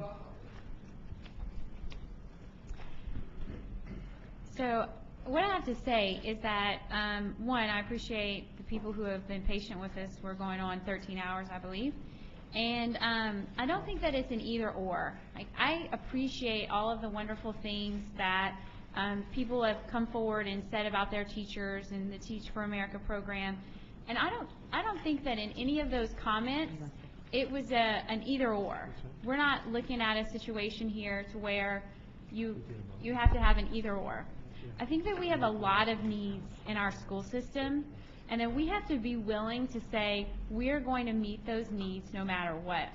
And I have to say that I have a lot of admiration for the Teach for America program, because it takes a visionary to see a need and figure out that I'm going to make sure that that need gets fulfilled.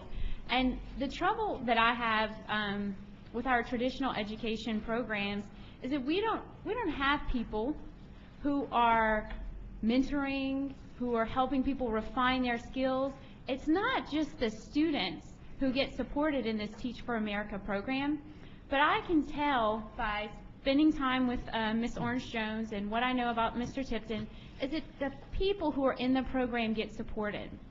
So I think that the best lesson that we have to learn here is that as educators, we all need to figure out what those needs are and articulate those needs and make sure that we're working to fulfill them. So I don't think that any of the testimony here was against people in the traditional programs. What I think this was for is to hold up the individuals who have seen a need and are dedicated to making sure that those needs are fulfilled. And if we were to focus on what our needs are, then I think we would be tremendously more successful. Any other comments from the board? Yes. Ms. Beebe? And I certainly want to clarify, my issue is not with the TFA core members. It's the fact that we have a responsibility, as I see it, to have certified teachers in the classroom without going through a 5 to 6 weeks program. We have, Ms. Bofi, support and assistance. We've been given support and assistance to our teachers, and you know, it upsets me that you proclaim that you are a teacher or have been a teacher when, what, you spent 2 years and you came through the traditional program, Ms. Bofi? And you didn't get support and assistance? I had 10 years in the classroom. Well, I don't care the number of years, but tell me, you didn't get support and assistance? I didn't get the level of support. You've been bought, Holly Bofi. Ms. Beebe, you're out of order. Yeah, she's been bought. You're out of order. Board members, we're not to attack each other up here. That's not the way this board operates. Well, she's talking That's not the way it's gonna be. nonsense. Okay? Now, you don't do that, okay? We've allowed a liberal amount of discussion on items. We do not direct attack each other as board members. Well, she's attacking my profession. Ms. Beebe, please. She is attacking my profession. I would respectfully ask that we do not direct personal attacks toward other board members. You can talk about the policy being considered, but please don't do that. Thank you. Any other comments on this item? Any opposition? I oppose. Ms. Beebe and Ms. Hill oppose. Motion carries. Next item. Next item, page 366, item 10.1, consideration of the Minimum Foundation Program Task Force. The recommendation is to approve the proposal. Okay, so we'll let the audience clear, and then we'll discuss this. Did we do 9.2? We moved 3 items up into the beginning, and this is the third of the out. item, and then we'll go back and pick up the rest. It will fall under consent.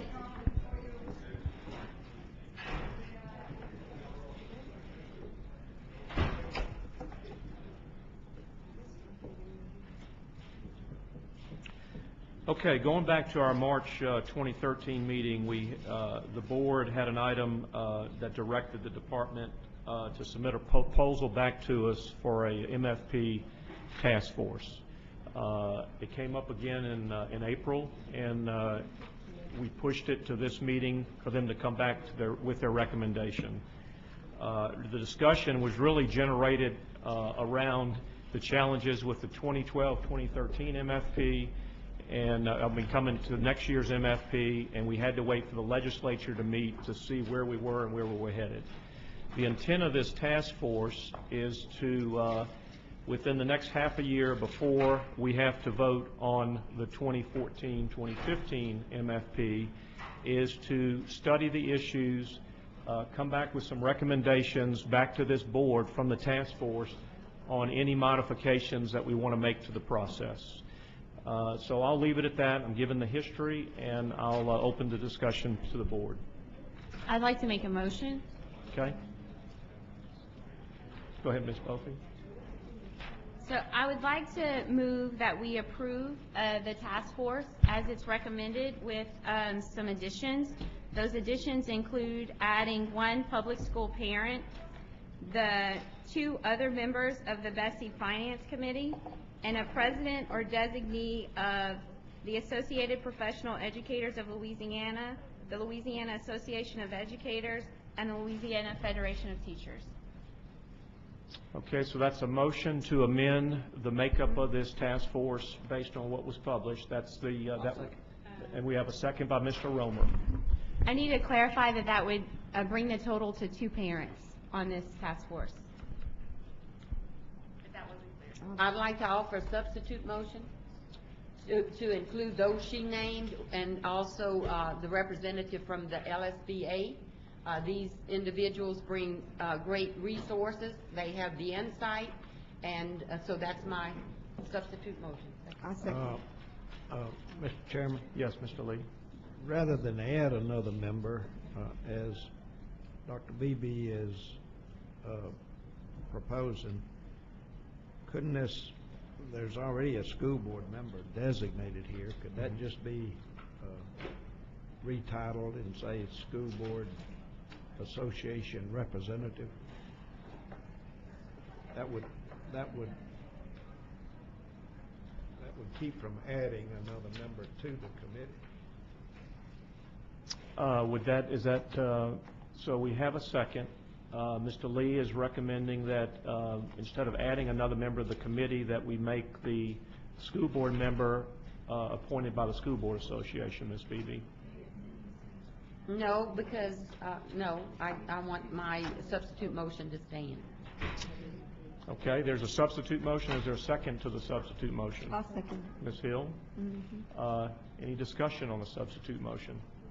Well, again, I just pointed out that I believe the School Board Association would bring resources, certainly the insight, and they have been, the representatives of the LSBA have been active in the discussions, legislative discussions. They know the legislators. Certainly, I would think they would be a valuable addition to the committee. Any other comments on the substitute motion? Okay, so you know, I guess we'll go ahead and take a. I mean, we need to take a vote on the substitute motion. So, who's in favor of the substitute motion? Of course, I am. Ms. Beebe, Ms. Hill. Anybody else? Motion's denied. Okay, we back to the original motion. Okay. Can I make my proposal again? Go ahead. That rather than calling it a school board member, call it a School Board Association representative. Yep. And they can designate whoever they like. Do we have a second to the substitute motion? Is that a motion? It's a Yes, that's a motion. Ms. Ferranti, you'll second that. Okay, we have a substitute motion to change the school board member on the task force to a representative from the School Board Association. Any discussion on the substitute motion? All in favor of the substitute motion? I oppose. Motion does not pass. We're going back to the original motion. Okay, so I'm going to leave it at that for now. We do have some comment cards, and we'll go to the comment cards and get the public input, and then we'll come back to the motion that's on the table and see what the board wants to do with that. Please. Allison LeBlanc.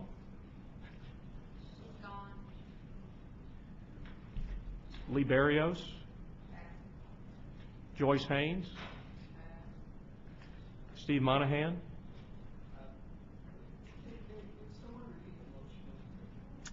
Can you repeat It's the to motion? include everybody but you, Steve. I don't know if you.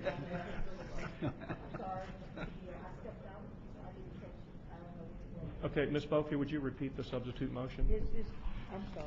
So the substitute motion is to approve the task force membership as presented, adding another public school parent, the 2 other members of the BESE Finance Committee, the president or designee of the Associated Professional Educators of Louisiana, the Louisiana Association of Educators, and the Louisiana Federation of Teachers.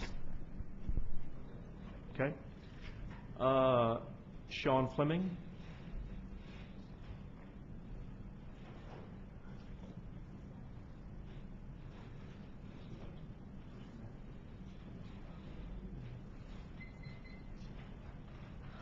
I'm going to use my first half a minute in speaking to the issue I spoke to before. My good friend Scott Steckler, Dr. Steckler, from Jefferson Parish, failing school, is an incredible educator. He recruits well. He does great things. His school is 96% poverty, but almost 20% kids with disabilities because he accepts them all, and he's failing. So I really think y'all should put that in perspective. Same with Lowry Elementary in Ascension. Good people doing good things. Anyway, I just want y'all to really think about what y'all are doing with y'all accountability system. Related to the MFP task force, let's think historically where all this came from. Huge changes were presented and proposed that were opposed by parents of kids with disabilities. Those parents asked the legislature, who requested that BESE, you, make the MFP equitable for children with disabilities. The reason it was turned back was they didn't feel y'all had done that. I find it amazing that there is no parent representation for kids with disabilities listed on that task force, and I strongly recommend y'all consider putting somebody on there. Thank you. Okay, Dan Garrett. Bambi, I don't know the... Palazola. Palazola. Jennifer Hill.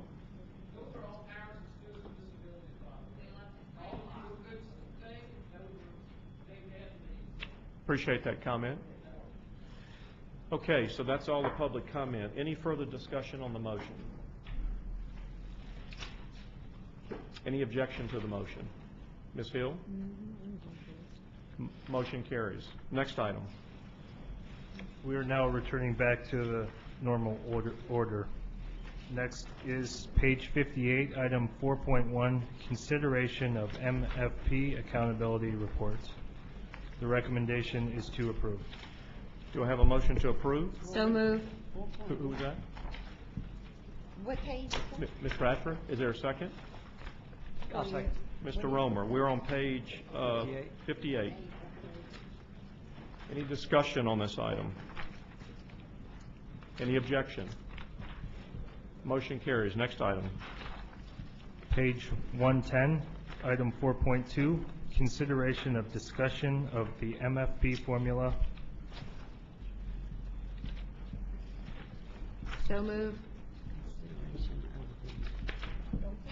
I'm sorry, are you finished? Okay, Ms. Bofi and Ms. Moranti. Okay. This is a recommendation to receive. Any discussion? Yeah, I have a question. One second. I'm trying to stop. I've just given some comment cards. These comment cards were for 4.2. Okay. Yes. I just want to ask Superintendent White, because as I look through the booklet and look at the accountability scores and the letter grades, I see that a lot of schools received a T, especially in the Recovery School District and some of the charter schools. So what indicates a school to have a T? If a school has changed its governance structure and its staff, but it has kept its students, for the first 2 letter grades it receives, they receive a T rather than a traditional letter grade because they are in a turnaround situation. Okay, so if a new charter operator comes in, then they deign to receive a T? For 2 years, they receive a T. Also, if a district takes over for a charter school, or if one charter school takes over for another, so if it's a change in the governance structure, change in the staff, but keeping the students. Okay, Because I know when you look at the policy for the Recovery School District, it says if a school is deemed failing for X amount of years, that it's time to come in agreement in agreement with the local school district to return those schools. So if we're giving schools a letter grade of a T, each time a new charter authorizer come in, or if it's returned back to the Recovery School District, they'll never meet that 4-year mark. That law covers schools that have remained under the RSD's direct management. So in other words, those schools would not have changed governance in the way that these schools changed governance. So that law, which is by Representative James, covers only schools that have been under the Recovery School District's direct management. For that X amount of years. Correct. Yeah. But within those years, if a charter authorizer come in, we would give them a T because they're changing administration. If they change the governance, they change the staff, but they keep all the kids. That's interesting. Any other comments? I have one public comment, Ms. Berrios.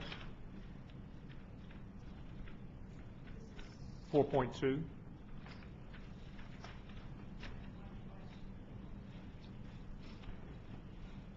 Regarding the 70% instructional requirement, I'm just wondering, these schools that fail to meet the requirement, which is a pretty significant requirement, and some of them are pretty significantly under that requirement, how many years are they given in order to bring that up to the requirement of 70% instructional budget? And what are the consequences? Well, they receive essentially a letter of reprimand. The department puts them under corrective action, and the department monitors their corrective action. If there are continued problems, then the department ostensibly would ask the board for permission to do greater interventions. To do what? More enhanced interventions.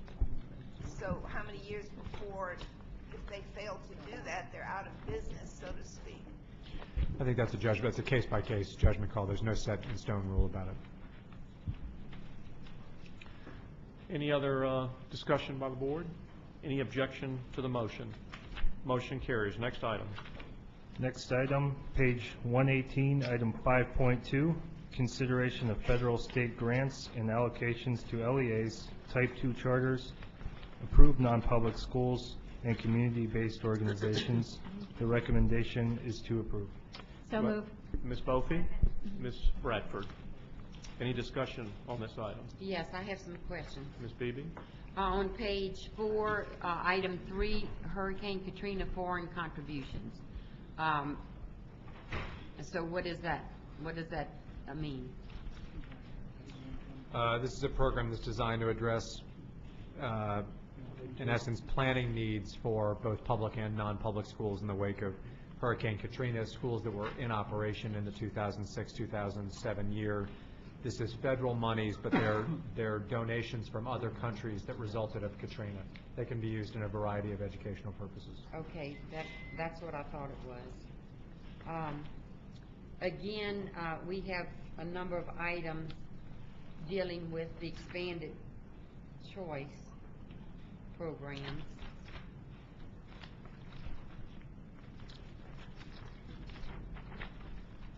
Do you have another question, Ms. Beebe? Well, yes, I'm trying to.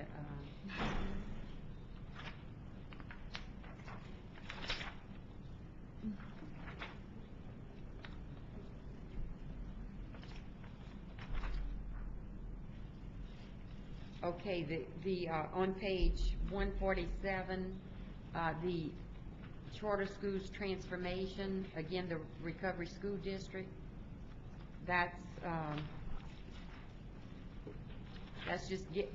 money. What is the source of funding?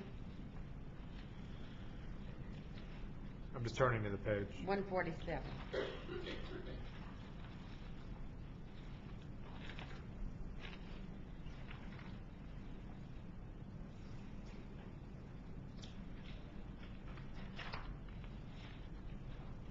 These are,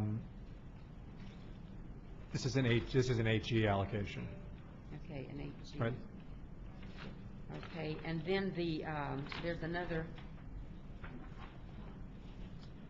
the Teacher Incentive Fund. Again, I see that it's federal and it's to support performance-based teacher and principal compensation systems in high-need schools. Yes, districts from across the state applied together for federal funds for that program several years back. So it's a competitive grant? It is a competitive federal grant, yep. And districts participating voluntarily.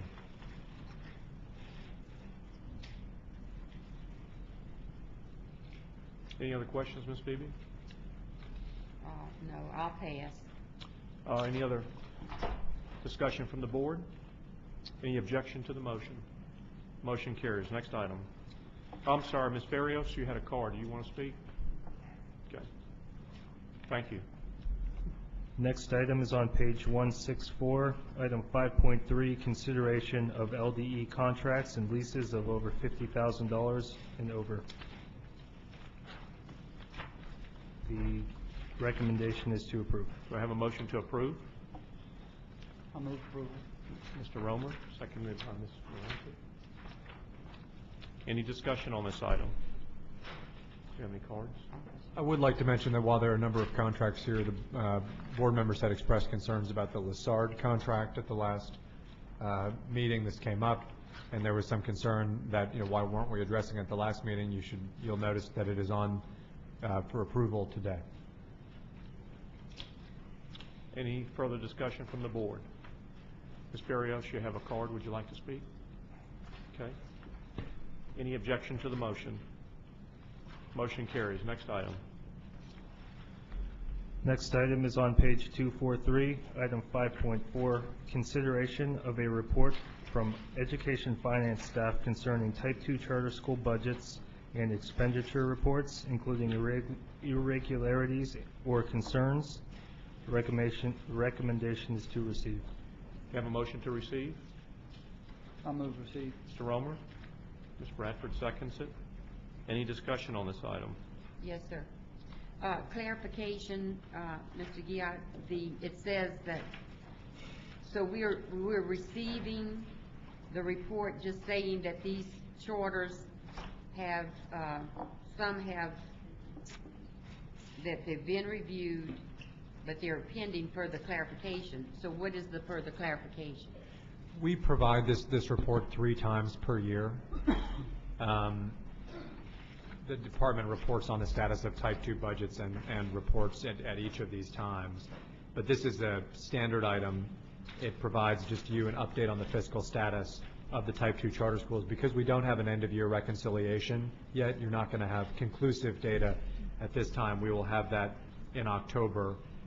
12 reports have been reviewed out of the 18 type 2s that have been submitted, and there's a summary sheet that's been provided here for your information. But this really is right now only for information purposes. This is not for a decision. Okay, thank you. Any other discussion from the board? We have one card, Ms. Barrios. None. Okay, thank you. Any objection to the motion? Motion carries. Next item. Next item is on page 246, item 5.5, consideration of fiscal dialogues as a result of the fiscal risk assessment processes. The recommendation is to approve. Oh, we had a comment card. Okay. I'll move approval. Okay, Mr. Romer moves. Second. Ms. Jones, any discussion on this item? Motion carries. Next item. Next item is on page 265, item 6.1, consideration of a report from education finance staff concerning type 5 charter school budgets and expenditure reports, including irregularities or concerns.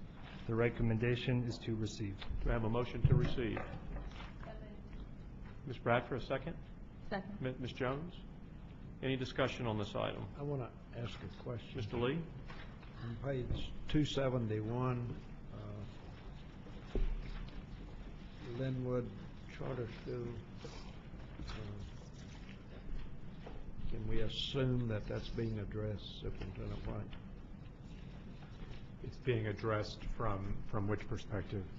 Well, that their performance grade is an F. Yes. Yes, yeah, they are, sorry, I didn't understand. They're part of our overall look at report. Yeah. Any further discussion? Any objection to the motion? Motion carries. Next item. Next item is on page 272, item 6.2, consideration of a review of the 2013-14 budget for the Recovery School District. Recommendation is to receive. Do I have a motion to receive? So moved. Ms. Jones, a second. Mr. Romer? I'm sorry, a second. Yeah. Any discussion on this item? I have a question. The amount, 78 million for total personal services, what is that, personnel? 78 million. That is probably a typo. It should be, it says personal on a couple of lines. It is likewise, it's probably personnel. Okay, that was my question. Is it personal or personnel?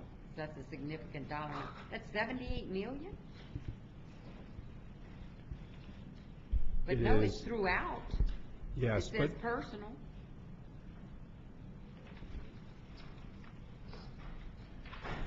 I'm assuming it is personnel services and not personal services, but. Catherine Granier, LDOE employee. It is personal services. It's Would just an you expenditure. pull the microphone up, please? Sorry. Thank you. It is personal services. It's just an expenditure category within the state accounting system. But it is considered personal services expenditure category. But it what is all is the personal? personnel for the RSD. It's personnel? Yes, ma'am. Okay, thank you. So in other words, it is not a typo. It is not. It is just a weird state word. Yes. Got it. Any other discussion? James Finney?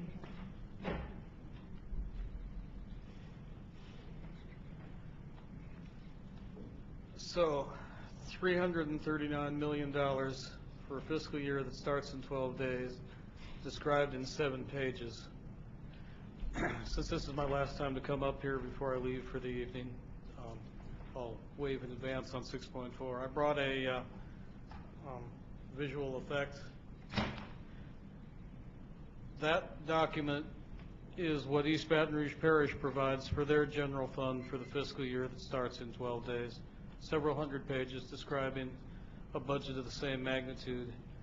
When you do get around to considering this budget for real in August or whenever, I would hope that there are more details available. 7 pages doesn't quite cover it. That is our intent, Doctor. Just to be clear about some of the specifics on this for the board's understanding, East Baton Rouge Parish's entire budget isn't predicated on test scores that come out one year and then you have resulting financial projections for the next year. So in other words, we have to budget a little bit late because we have to make decisions based on April test scores for this district. You're right, there will be a more in-depth review in August. I appreciate your comments. Good, because I'll be curious how the $13 million of our local tax money is being spent on administration in New Orleans. Thank you. Have a good evening. Well, it won't be being spent on administration in New Orleans. I hope I'll be able to sell that in detail. Thank you. Any other comments from the board? You have another one? Any objection to the motion? Object. Ms. Beebe and Ms. Hill object to the motion. Next item. Next item is on page 280, item 6.3, consideration of the 2013-14 budget for the Recovery School District. Recommendation is to defer. So moved. Mr. Garvey, second. Second. Ms. Bophy. Any discussion on this item? Why the recommendation to defer? It's actually in line with what we just talked about with Dr. Finney, that the budget will be presented formally for review at the August meeting. Okay. Any further discussion? Any objection to the motion? Motion carries. Next item. Next item is on page 362, item 9.1, consideration of the BESE strategic plan for FY 2015 through 2019. Okay, this item was generated at the last BESE meeting. I think it was in April. where, the way I understand it is, BESE has to update their 5-year plan every 3 years. It was the 3-year cycle. We were looking at the previous plan, and it was a document that was quite lengthy for a strategic plan. And so at the last meeting, we agreed to form a group of board members. It was open to the board. Those that wanted to served on it. And that group has come back and recommended the strategic plan for approval that, as I understand it, Ms. Cope, goes to the Division of Administration, and we have to have metrics to go with that. So what's in the packet is what the work group has come back with as our proposed strategic plan. The intent is this becomes a guiding document as we wrestle with issues and spending funds and allocating programs in the future. So that's the background of it, and I'll open it to the board to see if there's a motion to approve it. So moved. Ms. Bophy, Mr. Romer? Okay. I'll add, I appreciate those committee members that participated in everyone's comments. Thought y'all did an excellent job. I do think we have some housekeeping to do on some technicalities on this issue regarding the metrics. Would you mind, Ms. Cope, telling us kind of what's remaining? Now, I'm not going to, obviously we can discuss the items here, but there's another piece of this that's going to require some work. So. Sure, absolutely. Again, Heather Cope, Executive Director of BESE. So what you all have in front of you are revised goals, objectives, and strategies for the strategic plan for fiscal year 15 through 19. The work group decided rather than going through and completing the plan to bring back to the board, they wanted to give the full board the chance to say, yes, this is the right direction, and then asked me to work with the officers to finalize the indicators that we still need to put together. Part of the strategic planning process is being able to measure whether or not we met our objectives and our goals, and we need indicators to be able to tell us that. So if you all like what you see here and give the go-ahead, I would ask that you direct me to work with the officers to finalize those indicators, finish the plan, submit it to the division in time for the July 1 deadline, and then bring back the full package to the board in August. So if I can restate that quickly, if that's okay, Mr. Chairman. Go ahead, Mr. Yeah, Romer. we have to have indicators for each of our strategic goals, and those not have yet been fully developed because we haven't approved these as broad goals. So that's the process that we want to do, and we want to enable the board officers to complete that portion so that we can meet the July 1 deadline. But the full package will still come back to this BESE board in August for final approval. So that's kind of the background on what work is yet to be done. Thank you, Mr. Romer. Ms. Cope, any other further discussion from the board? Any objection to the motion? Motion carries. Next item. Next item is on page 365, item 9.2, consideration of an update report on the 2013 legislative session. So moved. Well, I thought you were, I'm sorry, but it's written 9.2 on here. I got mixed up. Would you like to comment to 9.1? Okay.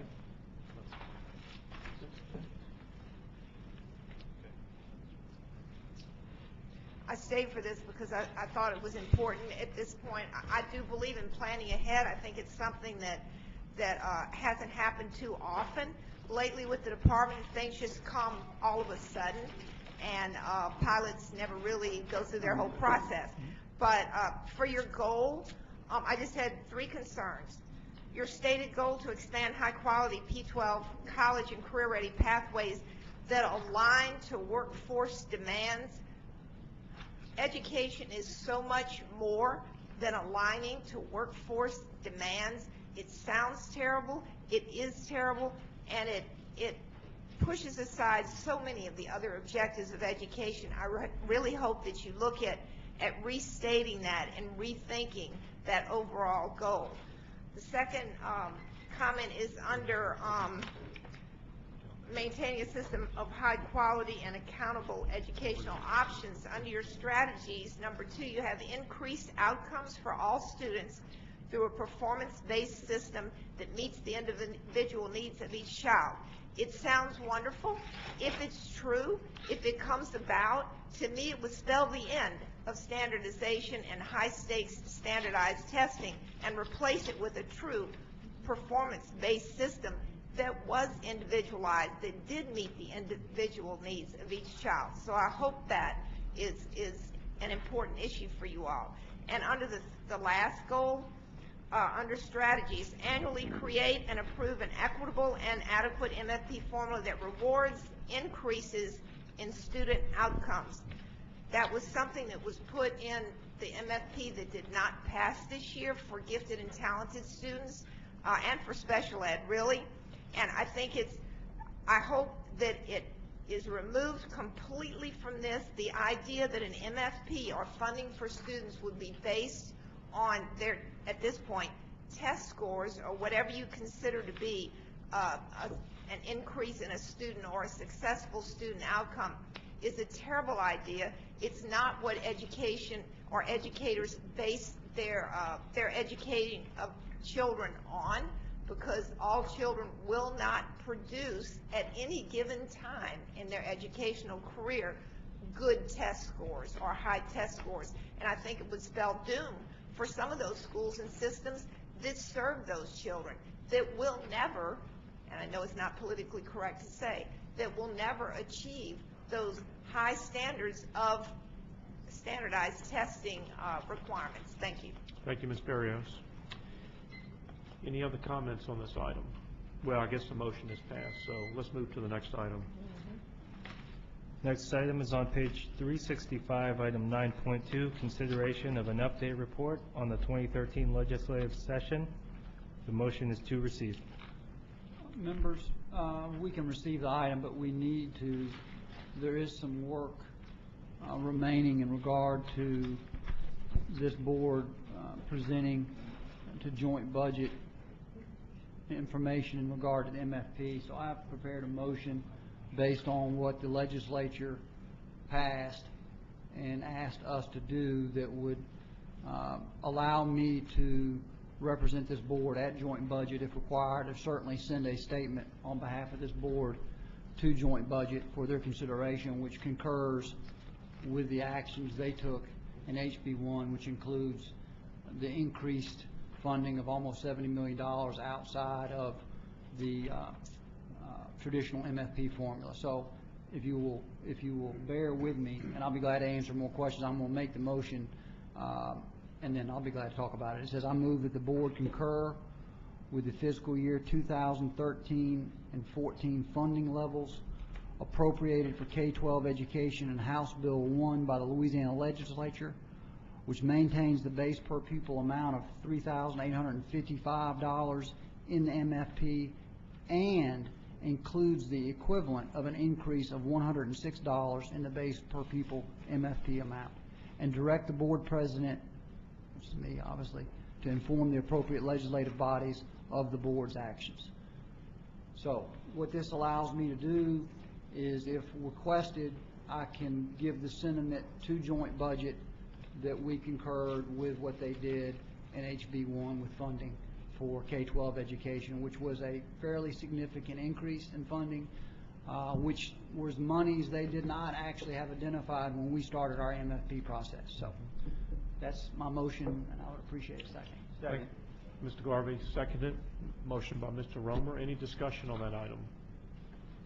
Any objection? Well, I'd just like to ask, so what you're saying is you're going to prepare a statement or report for the legislature?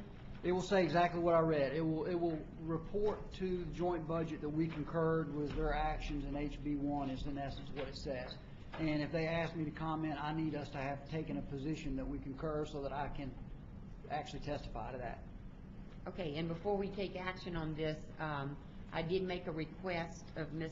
Cope to add to the emergency agenda, but she did inform me that I could address it during this time regarding House Bill 703. So what is your pleasure? If we can dispense with my particular motion, we can then deal with other legislative issues at members. Any objection to the motion before you? Motion carries. Next, Ms. Beebe, what is your other legislative Well, my item deals with House Bill 703, which more or less, it was signed by Governor Jindal and was addressed during the 2013 regular session.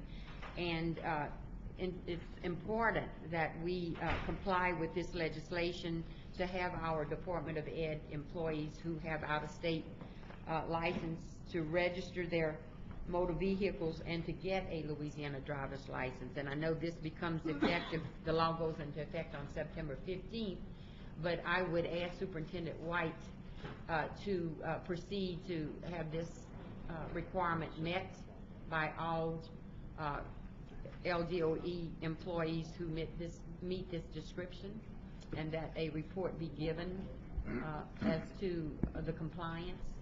Superintendent White? That sounds good. We were focused on the TOPS and the early childhood legislation first. But of course, we're looking at other very important pieces of legislation like this, and we'll figure out how to implement it as soon as we tally up all the other laws that were passed. So absolutely, we'll be passing it. We'll be looking at it. Ms. Beebe, is that And I don't see the humor in my request. There's no humor in it. I'm just telling you, we're going to be addressing it as soon as we get to it. We're looking at the first piece of legislation. We'll look at that as well. Any other items under this piece? No, I'll only say I appreciate those BESE members that on occasion showed up to participate in the legislative process. It was a lengthy session, and I appreciate your participation. Thank you. Next item. Next item is on page 371, item 11.1, consideration of revisions to the Louisiana Administrative Code, Title 28, Part 1. The recommendation is to receive. Do I have a motion? Mr. Garvey? So moved. Second, Ms. Bradford. We do have a couple of comment cards. Any discussion? Is this 11.1? Yes. Okay. Is this moved? I'd like to make a substitute motion, Okay. and that is to move that the board receive the report regarding the upcoming review of Title 28, Part 1 of the Louisiana Administrative Code, and direct staff to work with the board officers to identify areas of the existing BESE code to be included in the review. And I need a second. Mr. Garvey has seconded that. Okay. Any other board discussion? Okay. We'll go to the public comment. Ms. Wright? Mary Patricia Ray with the Louisiana Federation of Teachers. Just briefly wanted to bring a few areas of Title 28 to your attention that some of them require revision to adequately respond to laws recently enacted, and others just need some work. Section 307 says that this board will timely adopt an MFP and submit it, an MFP formula, and submit it to the legislature. And I would make the suggestion that when this is visited for revision, the language of this section be altered to match the language of resolutions passed by the Louisiana legislature during the 2013 regular session, which clearly set out timelines and methods by which the MFP formula can be submitted and timely filed, so that there's an actual real date by which this board will approve an MFP, not just timely, which I think has led to some issues over the years. Section 309 defines the duties of the superintendent. There's no express duty of the superintendent under this section of law to engage with all stakeholders, and I would suggest that that's something this board seems to regularly implore him to do, and so it would be consistent to go ahead and adopt language in this section that does. Now, I realize all these things are statutory, but these are recommendations this board will be making to the legislature. And so I would suggest that among those, this be one of them.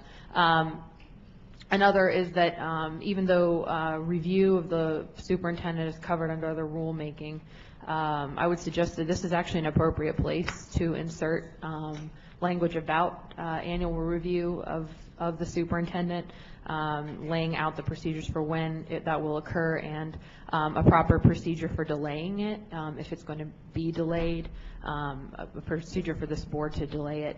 Section 713A3 covers time for public testimony at the meeting that we're in right now. And it says that it will be limited, quote, if time is of a critical nature. Unfortunately, there's some inconsistencies with the communication this board makes to the public with regard to public testimony, because on every card that we fill out, it actually says that we'll be limited to 3 minutes. So while I have no voting power on this board, and I'm sure you're all happy about that, I can tell you that if the rule is 3 minutes, then you should just codify that so the public is perfectly aware of the extremely limited amount of time that they will have to comment on billions and billions of dollars of expenditures before this board. Section 1107, and I apologize, Mr. Chairman, but I waited patiently all day to testify on this, which may be the most important thing you consider today. So I have just a couple more things. Section 1107, this section of Title 28 governs a lot of things. One of them is how we count students. And I think that if there is going to be a suggestion made by this board about how we're going to alter student counts, if it's in the plan to change this section of Title 28, there needs to be substantial, complete, total communication with stakeholders, including all school boards and educator groups, about what that plan is before this board takes a vote on it. I don't mean 10 days before the meeting. I mean a lot of communication. I think your meetings would go a lot quicker if we had that kind of communication on all matters, but this is one in particular that I just don't think it's another day that y'all want to have, you know, a big 3-hour battle at BESE about. So I'm trying to encourage you to avoid that by... I'm dreaming of a day with a 3-hour. By giving that, well, I'm talking about for one issue. Yeah. Section 1109 governs expenditures of public education monies. It states that if a member of the board or staff knowingly advocates for an illegal use of funds, that they will be subject to discipline and may be dismissed. And what I would like to suggest to you is that to up the ethical standards of this board, you would want to consider that anyone who knowingly suggests that we spend money in an illegal manner, not may be dismissed, shall be dismissed. I think that would be a prudent move. Section 1303 governs rulemaking, and I would suggest that you go ahead and codify what has become the practice of this board, which is to update the rulemaking docket that's on BESE's website. This would be an appropriate place to codify that provision and make it good law, and I mean good in a double sense. I also wanted to say before I leave you this evening that Mr. Garvey, I will not apologize for testifying this evening, even though you have chilled the speech of many people who wish to testify in this board by implicating that in your role as an elected official, it is more important for you to get out of here and drive home tonight than to do what you were elected to do. And I really, really, in all seriousness, and I'm not... Ms. Ray, I think, I mean... No, I'm not out of order. You are out of order. Your time's up, As Ms. a Ray. practitioner... Ms. Ray. of law in this state, Ms. your Ray. ethical obligation is to do your duty as an elected member, and I suggest that you do that and avoid those kinds of issues in the future. Ms. Thank Ray. you. Thank you very much. Have we received this item? Everybody else waited patiently. Yeah, we both made the motion. Okay, we have a motion on the floor. Any other comments? I'd like to say a few things. No. I got one comment I'd like to make. I want to know what happened to that board president that said he was going to see that these meetings were short. That's what item 11.1 is all about. Okay. Thank you. Well, we still have a motion on the floor. Any objection to the motion? Motion carries. Now, Mr. Lee, we need to hold our board president accountable for that, right? That's what I'd like to do. I appreciate everyone hanging in there, and we're adjourned.